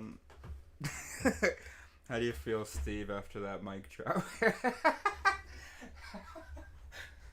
That's funny. We're having a lot of fun. Okay, so were we doing... so, I mean, yeah, no, you're right. That, you know, about the importance of memory. I just don't want you to underestimate the importance of computation. Alright, let's carry on reading. Yeah. Alright, today's trade-offs. I don't want to be a party pooper about the success of the human race, but trade-off wise, things are out of kilter. Today, more people die of overeating than of starvation. In 2010, malnutrition and famine killed about 1 million people, but obesity killed 3 million. More people will die because there is too much salt in their diet than in any contemporary conflict.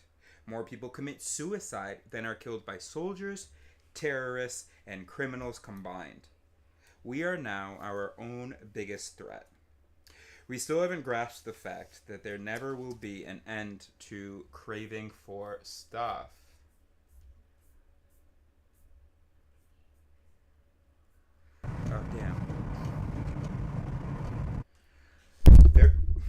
there will never be an end to crazing for stuff, because no matter how much we acquire, we will always lose it, or it will rust and disintegrate, just like we all will someday. We forget that we are biodegradable. Wanting more is what's making us sick. And also, as I said, but I think I was driving over it, is that even if everything we accumulated survived, endured, you know what wouldn't endure? Our satisfaction. We'd be like, okay, great, now let's get some more. Wanting something is different from chasing a goal. It's that niggling, agitated feeling that we haven't got what we're after. Goals are biologically motivated. No one ran over vast terrains or climbed mountains for fun. They ran and climbed to find food. Now what's with us? Triathlon runners? Give me a break.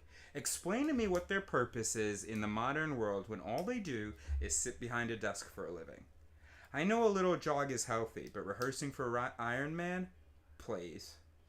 You're never going to have to swim the Nile, run over the Rockies, and bicycle the length of the Amazon, believe me.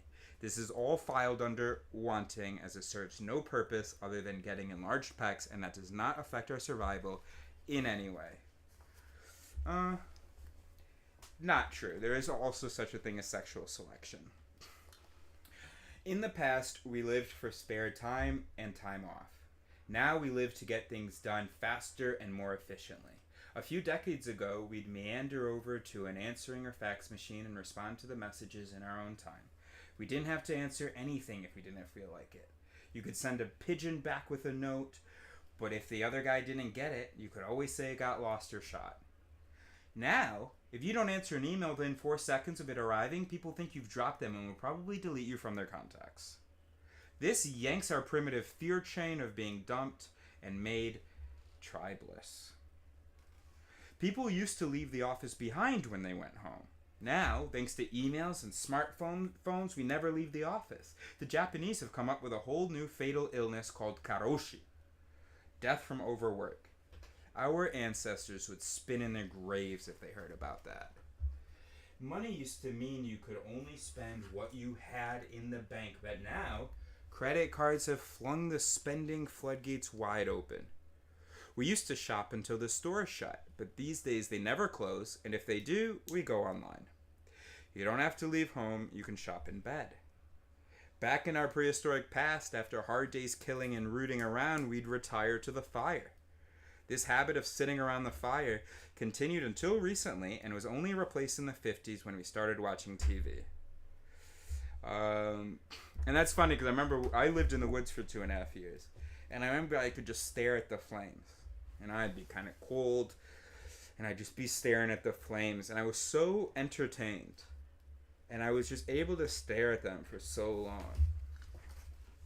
I mean, usually there should be a whole tribe I'm dancing and joking and sharing with, but even just the flames are nice. We'd retire to the fire. Then this was replaced in the 50s when we started watching TV. You would still be together, but talking and reflecting were left out of the question. Connection between brain and time, feeling something pass too fast or slow. You're just throwing all your questions at me. And that's good. That's good. David Eagleman, that's the person who does some great stuff with perception of time, and particularly this feeling of something happening quickly or slowly. David Eagleman. I don't think, no, he doesn't talk about it in the only book I have from him. Maybe.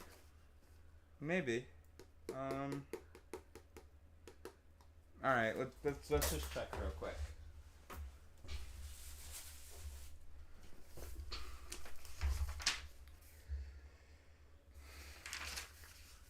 Time, duration, perception of, pages 51 to 54. Tell me if you want me to read from that. And then otherwise I'll go back. But I don't really have an answer for you. That hasn't been something I've spent a lot of time with. I didn't mean that. In fact, I'm sure there was a better. There was probably a really good play on words there. Do you want me to read it? 51 to 54 of Incognito. I'll just pull it up just in case it gets ordered.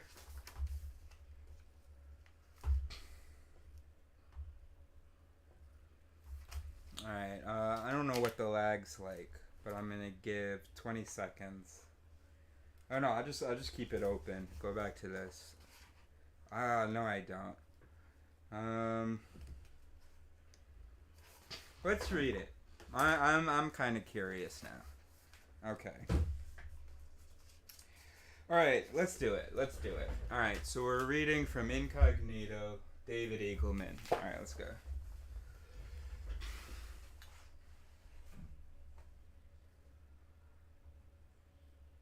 Oh wait, I want to read something else really quickly.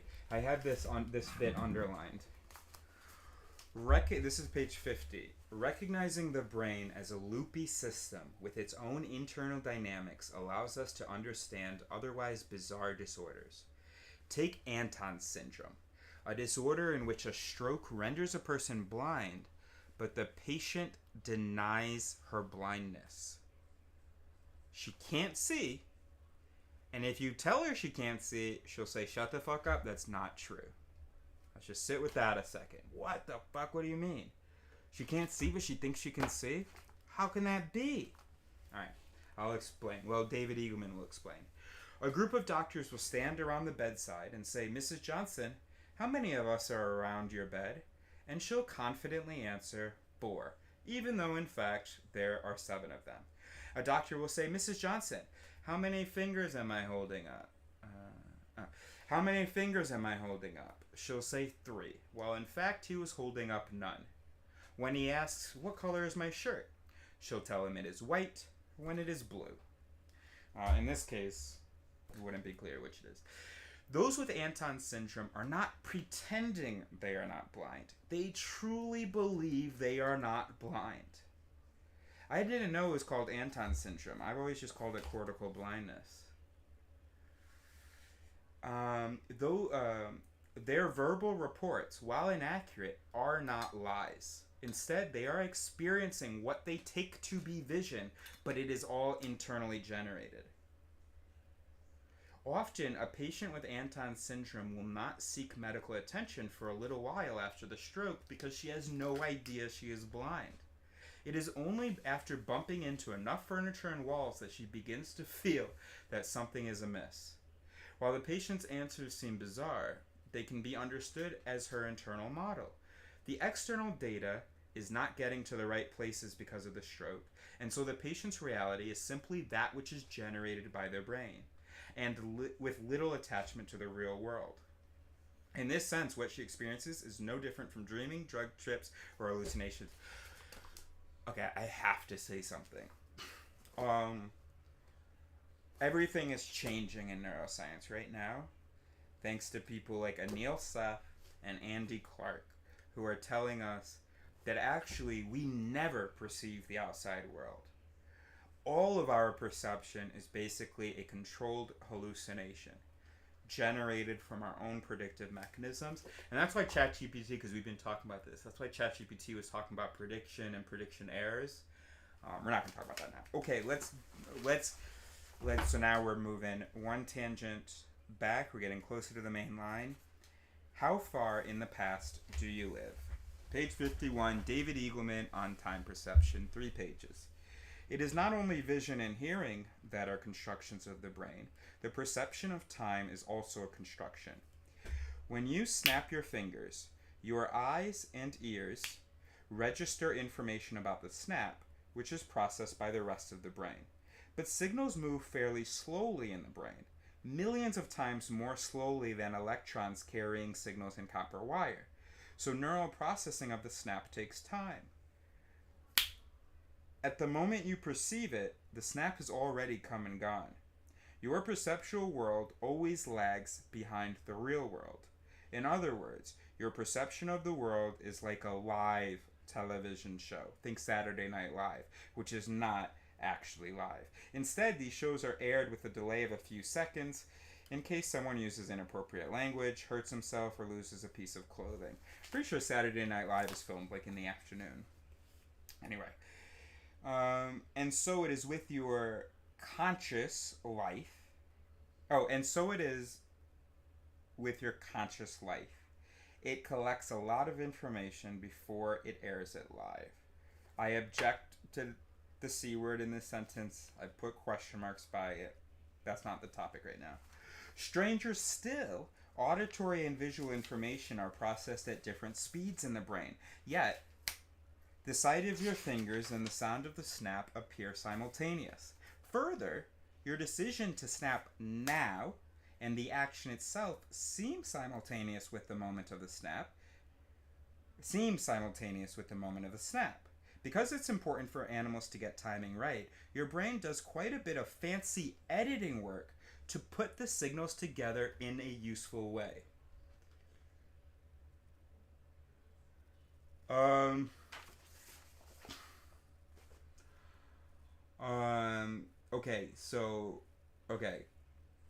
So to answer Steve's question about a blind person seeing black or nothing, okay, there's different kinds of blindness, right? I think there might be kinds of blindness where you sort of are actually perceiving black. Other types where you are perceiving nothing, like what you perceive out of your elbow, as people say. In this case, I had misunderstood.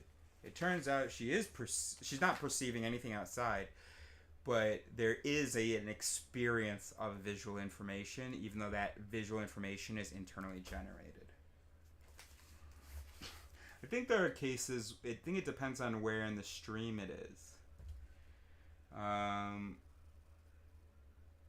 there cases where you see black? How would that work? So, if the visual cortex is working fine, okay, so right now I see black. My visual cortex is working fine, and my eyes are sending black, or the activity from my eyes corresponds to black. What if I removed my eyes? I think then I would be seeing black, but then the visual cortex would start to change a little bit, such that I think I would start to be not seeing. That's a good question. I think my answers might be wrong about that. Let's ask our buddy.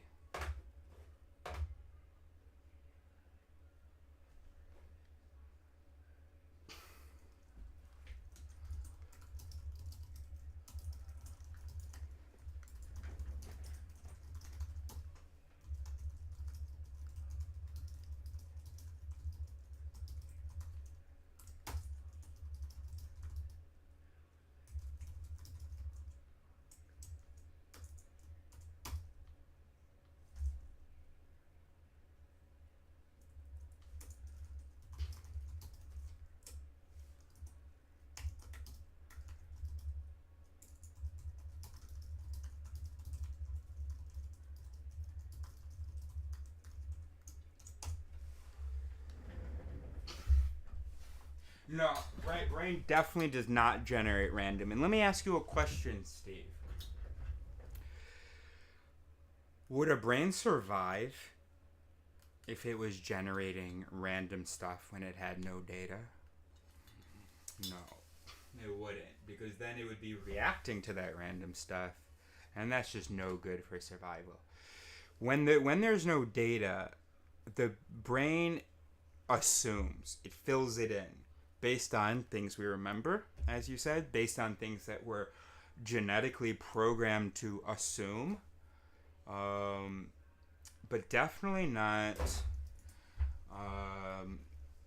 generates random. Why do you say that? Or maybe if you clarify that, I could agree with that. Oh, I'm blocking the thing.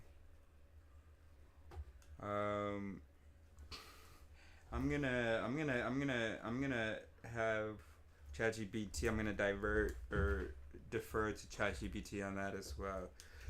Steve says, brain generates random when no data.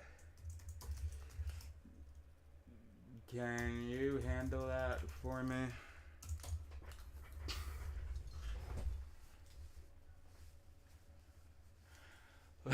Let's give Steve some respectful cognitive fireworks. Say thank you, Steve. Alright, but first, can we go to this first? Because Steve, you're moving too fast for us. Okay, so, let's listen to this.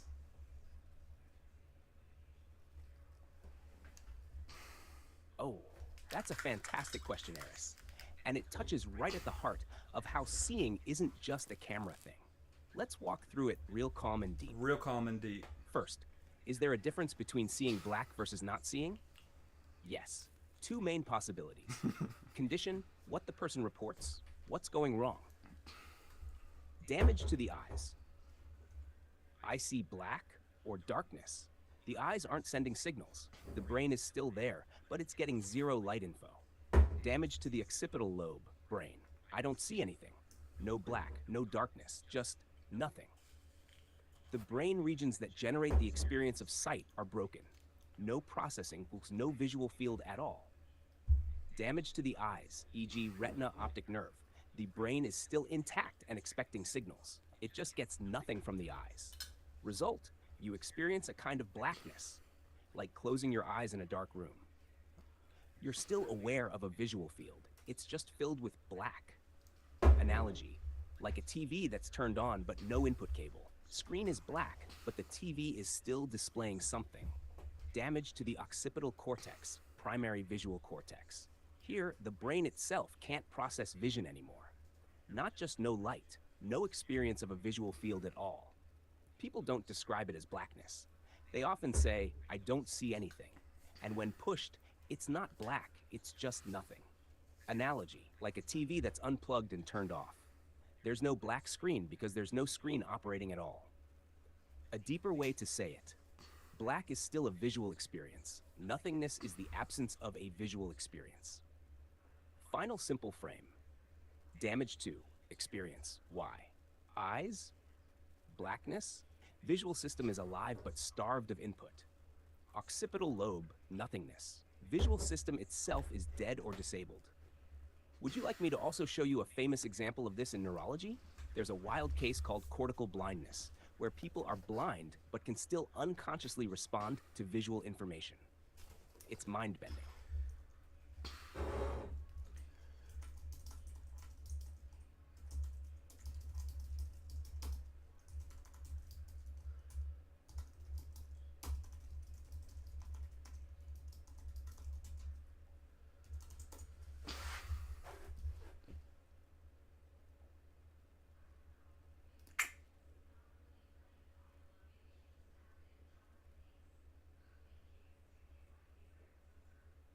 Ah. Okay, alright, now let's listen to this. And watch your ears, because that mic might hit the floor. Oh, gentle rest. Oh, yes. Let's give Steve some respectful cognitive fireworks. Here's a poised, powerful reply you can drop into stream chat or riff on. Steve, yes, the brain absolutely fills in when data is missing. But it's not just random. It's predictive. It generates plausible. It generates expected. It generates what would make sense given the current model. You close your eyes. You still see the room. That's not randomness. That's a hallucination shaped by memory, context, and inference. Even in dreams, where input is near zero, the brain doesn't just throw dice. It runs simulations. It stitches together fragments into something that feels coherent. Sometimes weird, but still structured. The brain doesn't go random. It goes model forward. Gentle rest. Want a shorter, punchy version? Or one that opens the door for Steve to re-engage? She's more human. I say she because originally I had it in a female voice. But then wanted to... Maybe I'll put it back in a female voice. Anyway, but she's more human than me. She's so much more sort of just able to be considerate. I mean, I wouldn't have even thought of this. Of different ways, one that opens the door for Steve to re-engage. This is why I can't be the face of the mission, or the voice, or anything else. In fact, this stream is not about teaching these things. This stream is not about maybe what it seems to be about. Random was false word, I know. Oh, okay. Now I feel like I've been harsh. But was random a false word?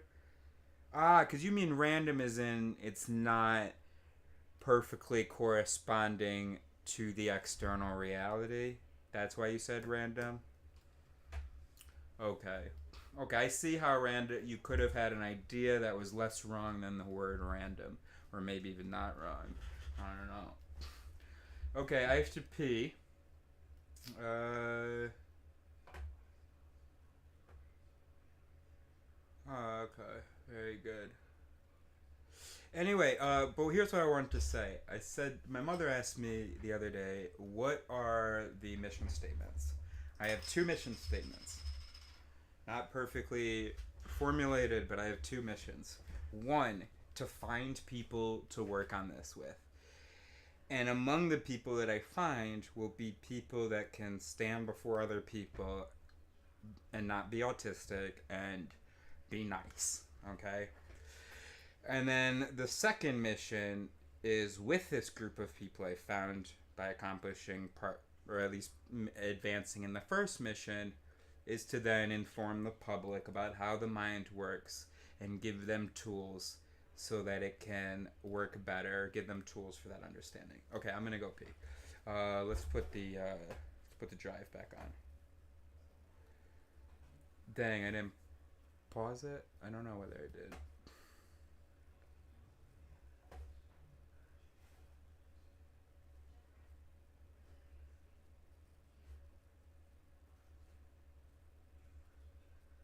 Okay, BRB. And here's what we're going to try to do, Steve. I want you to stay with me.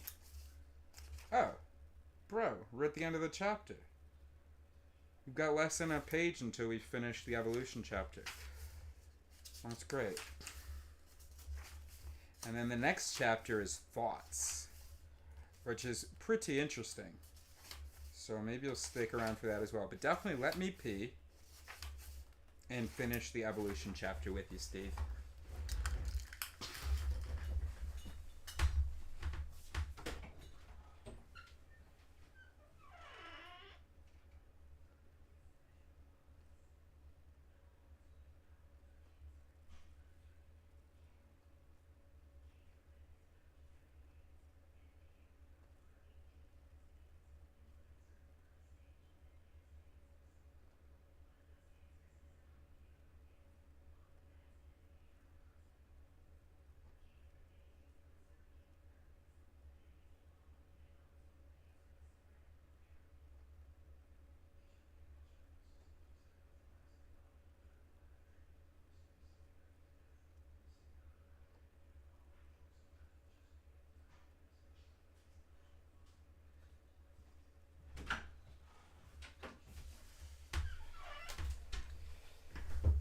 You know what, can I just say, I feel really, really silly about saying that dogs don't have a cortex. Obviously, the mammalian brain includes cortex. It's just when I picture a dog brain, it's smooth. And for me, when I picture a cortex, I picture the human cortex, which is, like she was saying, which is like this, Whereas a dog cortex, but of course a dog has a fucking cortex. It has an occipital lobe, it has a parietal lobe, it has a temporal lobe, it has a frontal lobe. But, so that was pretty silly.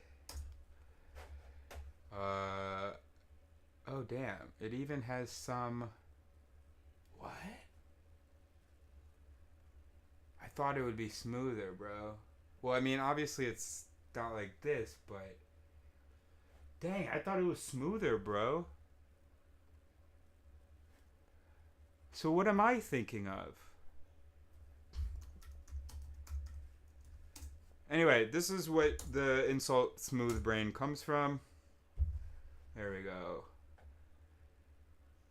So, see, we still have a cortex, left cerebral cortex, right cerebral cortex. That's what the text says. I don't know whether you can read that. Oh, Steve, did you go pee too? I don't want to start without you. But anyway, smooth brain. Steve, do you understand why all these hills and valleys are significant? I mean, it's a surface area thing. Short answer. Okay. Oh, damn.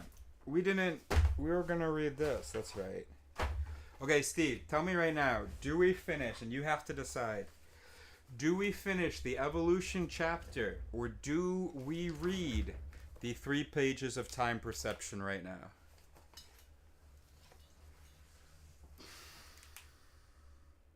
I'm just going to sit here and wait for a decision. And then if Steve doesn't respond, maybe if there's another person. Time it is. All right, let's go. Okay, and then for those who, need it, let's get some visuals. All right, pulling out of the gas station. All right. Okay, so we were saying that because it's important for animals to get timing right, your brain does quite a bit of fancy editing work to put the signals together in a useful way.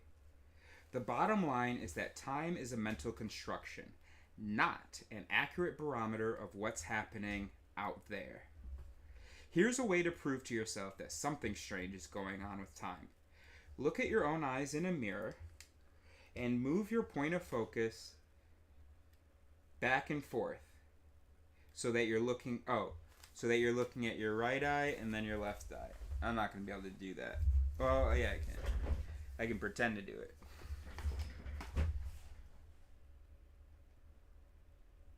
Okay, but I'm not really doing it because I can't look at the camera and at myself.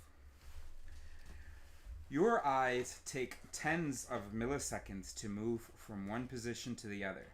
But, here's the mystery, you never see them move. What happens to the gaps in time when your eyes are moving? Why doesn't your brain care about the small absences of visual input?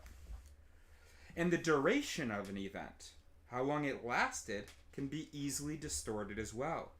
You may have noticed this upon glancing at a clock on the wall, right? Anytime, or a blinking light too, right? The second hand seems to be frozen for slightly too long before it starts ticking along at its normal pace. In the laboratory, simple manipulations reveal the malleability of duration.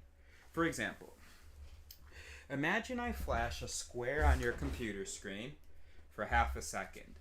If I now flash a second square that is larger... Steve, do you want to guess what the size of the square is going to do to your perception? So imagine I flash a square on your computer screen for half a second. If I now flash a second square that is larger, you'll think, I'm going to assume you got it right, the second one lasted longer. Same if I flash a square that's brighter. Oh, this is probably intensity matching. This is probably intensity matching, bro. And we're not going to now add another tangent and read about intensity matching as much as I'm tempted to right now. But Kahneman talks about intensity matching, or just Google it or something. Okay, anyway. And maybe he's going to explain it. So if I flash a square that's larger, brighter, or moving, these will all be perceived to have a longer duration than the original square. As another example of the strangeness of time, consider how you know when you performed an action and when you sense the consequences. If you were an engineer, you would reasonably suppose that something you do at time point 1 would result in sensory feedback at time point 2. So you would be surprised to discover that in the lab, we can make it seem to you as though 2 happens before 1. Imagine that you can trigger a flash of light by pressing a button. Now imagine that we inject a slight delay, say a tenth of a second, between your press and the consequent flash. After you've pressed the button several times, your brain adapts to this delay. so that the two events seem slightly closer in time. Once you are adapted to the delay, we surprise you by presenting the flash immediately after you press the button.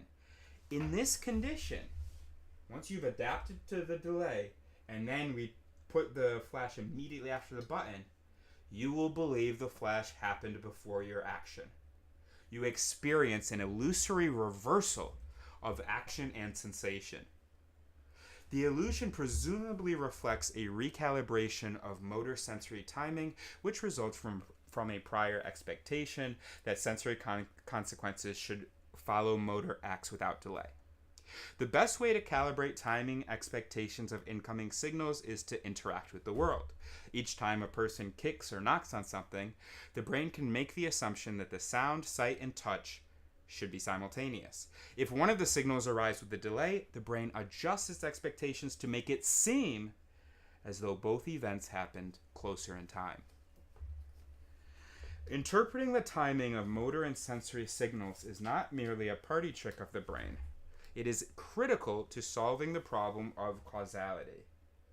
At bottom, causality requires a temporal order judgment. Did my motor act precede or follow the sensory input? The only way this problem can be accurately solved in a multi-sensory brain is by keeping the expected time of signals well calibrated so that before and after can be accurately determined even in the face of different sensory pathways of different speeds. Time perception is an active area of investigation in my laboratory and others. I worked for a summer in his laboratory, not on time though. But the overarching point I want to make here is that our sense of time, how much time passed and what happened when, is constructed by our brains, and the sense is easily manipulated just like our vision can be. So the first lesson about trusting your senses is fucking don't. Just because you believe something to be true, just because you know it's true, that doesn't mean it is true. The most important maxim for fighter pilots is trust your instruments. This is because your senses will tell you the most inglorious lies, and if you trust them, instead of your cockpit dials, you'll crash. So the next time someone says, "Who are you going to believe, me or your lying eyes?" consider the question carefully. That's a Richard Pryor joke, which I guess he doesn't quote Richard. He doesn't say it's a Richard Pryor joke because I guess people who are older than me know that. But it's also not the only neuroscience book to quote that. I'm trying to remember.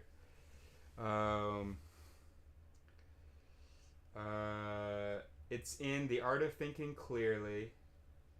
Anyway, it doesn't matter. So, next time someone says, "Who are you going to believe, me or your lying eyes?" consider the question carefully. After all, we are aware of very little of what is out there. The brain makes time-saving and resource-saving assumptions and tries to see the world only as well as it needs to. And also, let me add, it only tries to see of the world what it needs to. And as we realize that we are not conscious of most things until we ask ourselves questions about them, we have taken the first step in the journey of self-excavation. We see that what we perceive in the outside world is generated by parts of the brain to which we do not have access. These principles of inaccessible machinery and rich illusion do not only apply to basic perceptions of vision and time, they also apply at higher levels to what we think and feel and believe, as we shall see in the next chapter. Alright, now that reminds me of something that is one of the most important things, and it relates to consciousness. So we'll read that. We're going to finish Evolution, because it's only a page and it's less than a page. Okay, we're going to finish Evolution, and then we're going to read these 2 pages. I'm going to get this open. And then I'm probably going to take a break.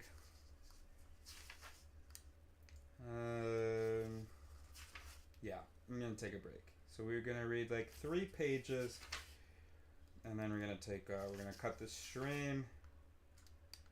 Alright, page 285. It's a page back in front and back. So we are reading a total of a page and a half. A total of 3 pages. All right. The phrase "the brain interprets it like this and it feels like this" seems to be hanging in the air.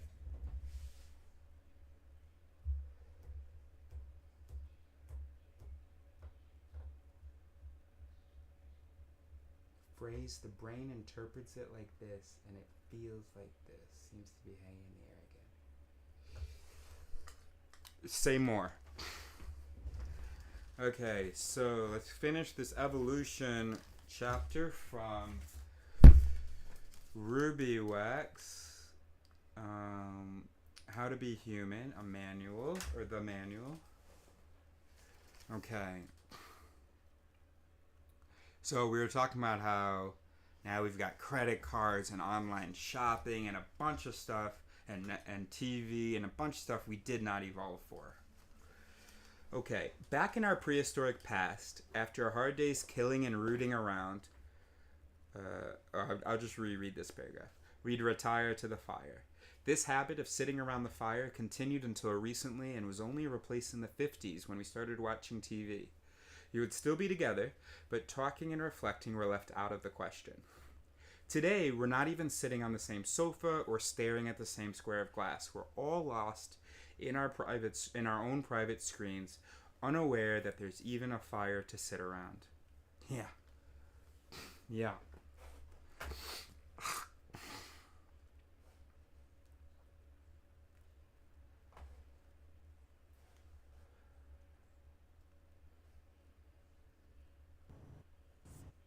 Oh, I'm probably looking for... I was looking for propane. Anyway, in 2014, in a research study, a group of students was asked to sit quietly and reflect for 10 to 20 minutes. They were hooked up to a machine that administered mild electric shocks and were told that if and when they got bored, they should press the button and give themselves a shock. One guy did this 120 times over 20 minutes. About 2/3 of all the male students and 1/3 of the female students pressed the button at least once. I've probably been pretty high up there. First of all, the instructions were clear. Second of all, I'm going to prove that I can take it. They found the experience of sitting and being quiet so unpleasant, they preferred a shock to break up the anguish of doing nothing but thinking. The experiment demonstrates how easily we give in to any distraction, however disturbing it might be. It stops us from having to confront any of our thoughts or feelings. This is probably why so many of us choose to do extremely challenging things just to keep our minds occupied, like buying and building IKEA furniture. Thousands of books tell us how to have a more peaceful, undisturbed life, but in truth, very few people want to have one. Okay, great. So maybe later this afternoon, I'm going to pop back on the stream and read thoughts, but we're going to close out here with Gerald Smallberg, The Wizard of I, from the book This Explains Everything.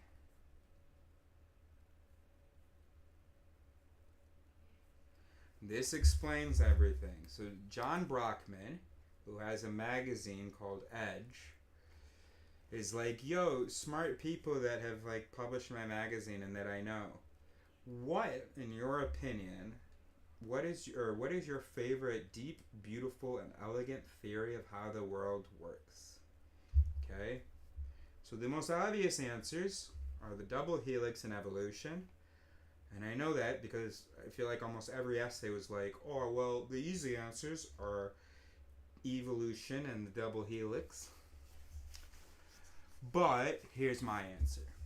Okay, so Gerald Smallberg, here we go. He is a practicing neurologist and a playwright. Excellent. So this relates to consciousness and perception, and also what the brain generates when there isn't information. This is one of them. This is for me, it's the most important essay in this book, okay? Consciousness is the fusion. Oh, we're going to have a definition of consciousness as well.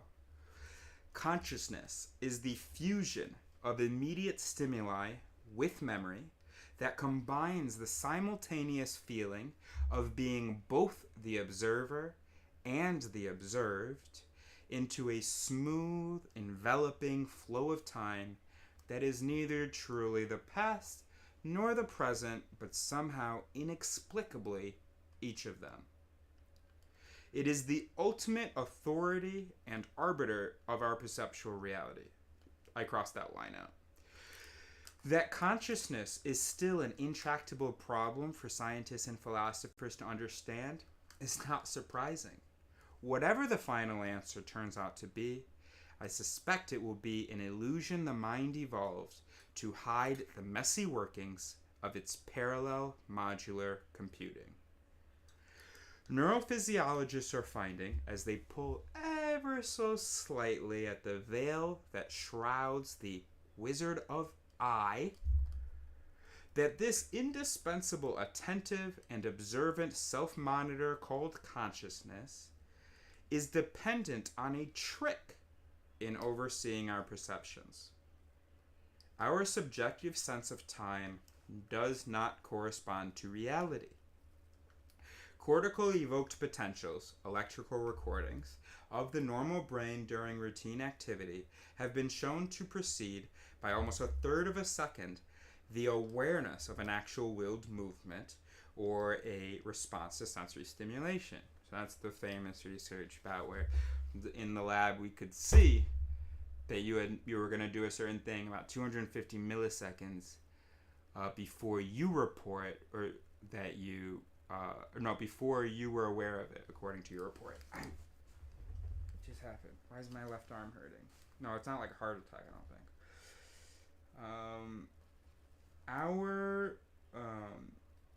Okay.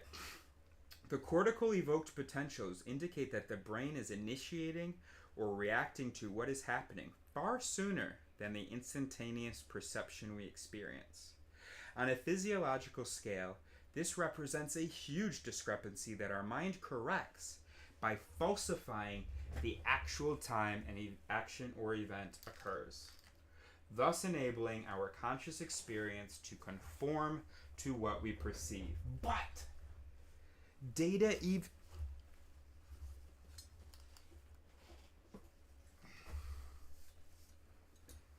not that I know what a heart attack feels like.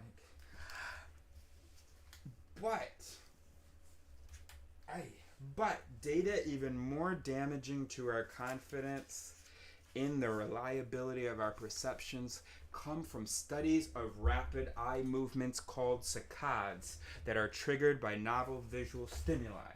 Let's just see some saccades real quick, just so we see exactly what we're talking about.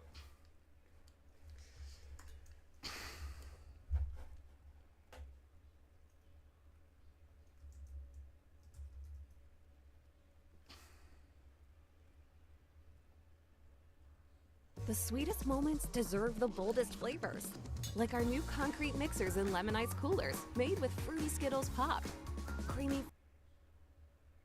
Saccades are rapid eye movements that can be generated on command, as shown in the video, or involuntarily, as in the fast phase of nystagmus. They are assessed in both horizontal and vertical planes.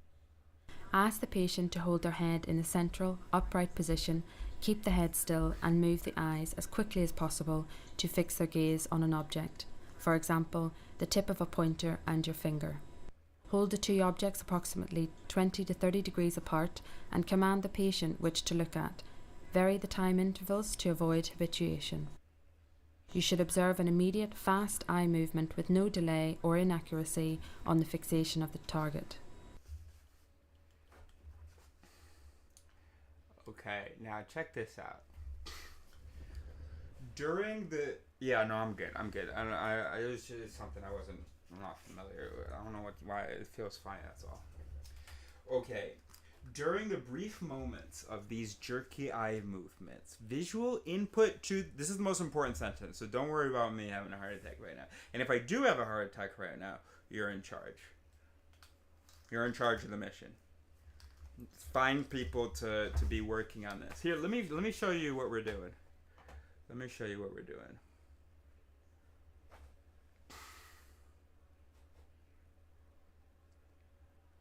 We got big projects, bro. So project number 1.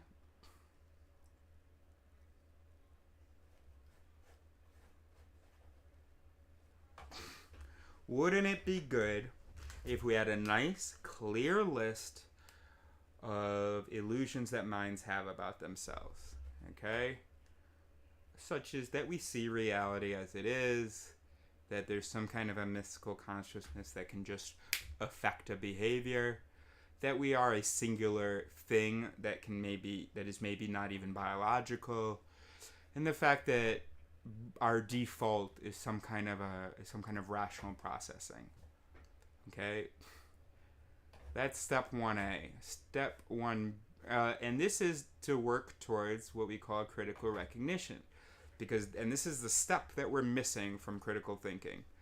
Okay, because we don't realize that we're brains, we're like, oh hey, let's just like be rational because we're able to do that. So let's think critically. But here's the thing. You can't think critically if, 1, you don't know how thinking functions and how it doesn't function.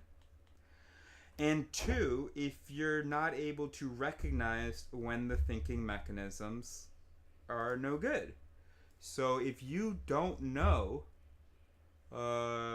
in-group, out-group, halo effect, availability heuristic, confirmation bias, recency illusion, frequency illusion. Frequency illusion, I bet you know, maybe just not the name, but once we, like, let's say you buy a red car, and then all of a sudden you're like, whoa, a lot of people have red cars.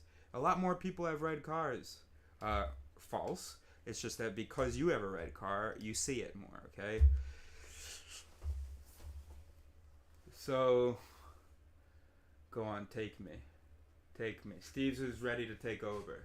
Oh, and then you have to put a comment on one of my YouTube videos so that Sean and Sarah can get in contact with you. And then that's the team. And that'll be the S's, bro. Sean, Sarah, and Steve, bro. Okay. So we have to, and we have to do street interviews. We have to explain things to people. Blah, blah, blah, blah, blah. Okay. All right. No, seriously, let's take a break in a second. All right, here we go. During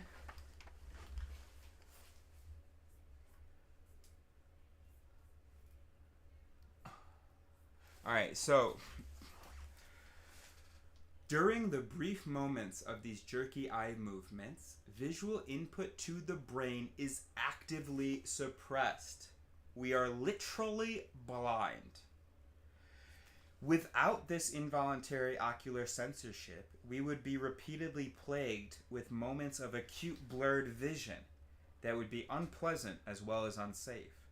From a survival calculus, this would pose an extreme disadvantage, because every time you look around, you're getting a blurry image. So instead, it's just black.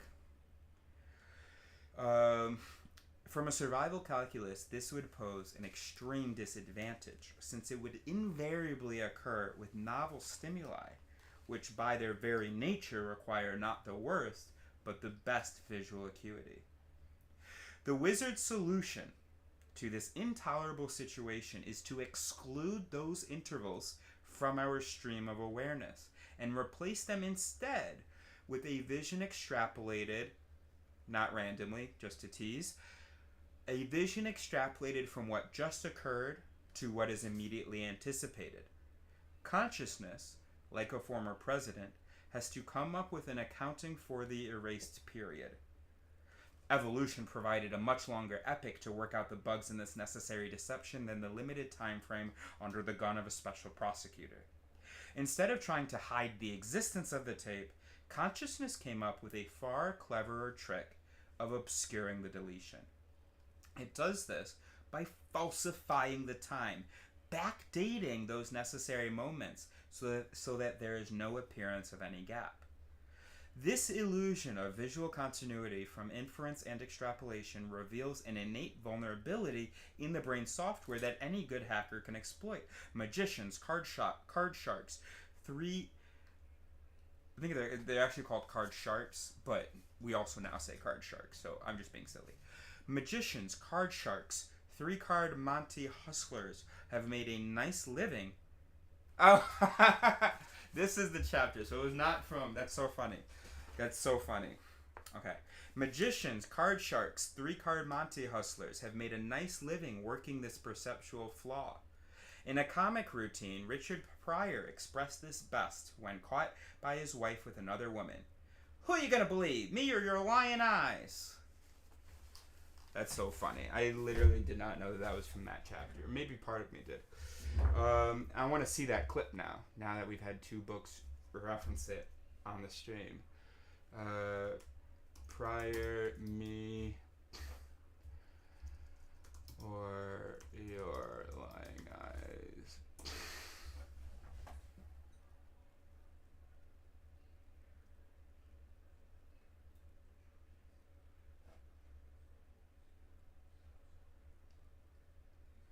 I feel like I'm going to be looking for this a long time. Wait, Chico, not Groucho. Your Excellency, here's your water. What in the world's the matter? Your Excellency, I thought you left. Oh, no, I don't leave. But I saw you with my own eyes. Well, who are you going to believe, me or your own eyes? Is that Richard Pryor? No, that guy's white, right?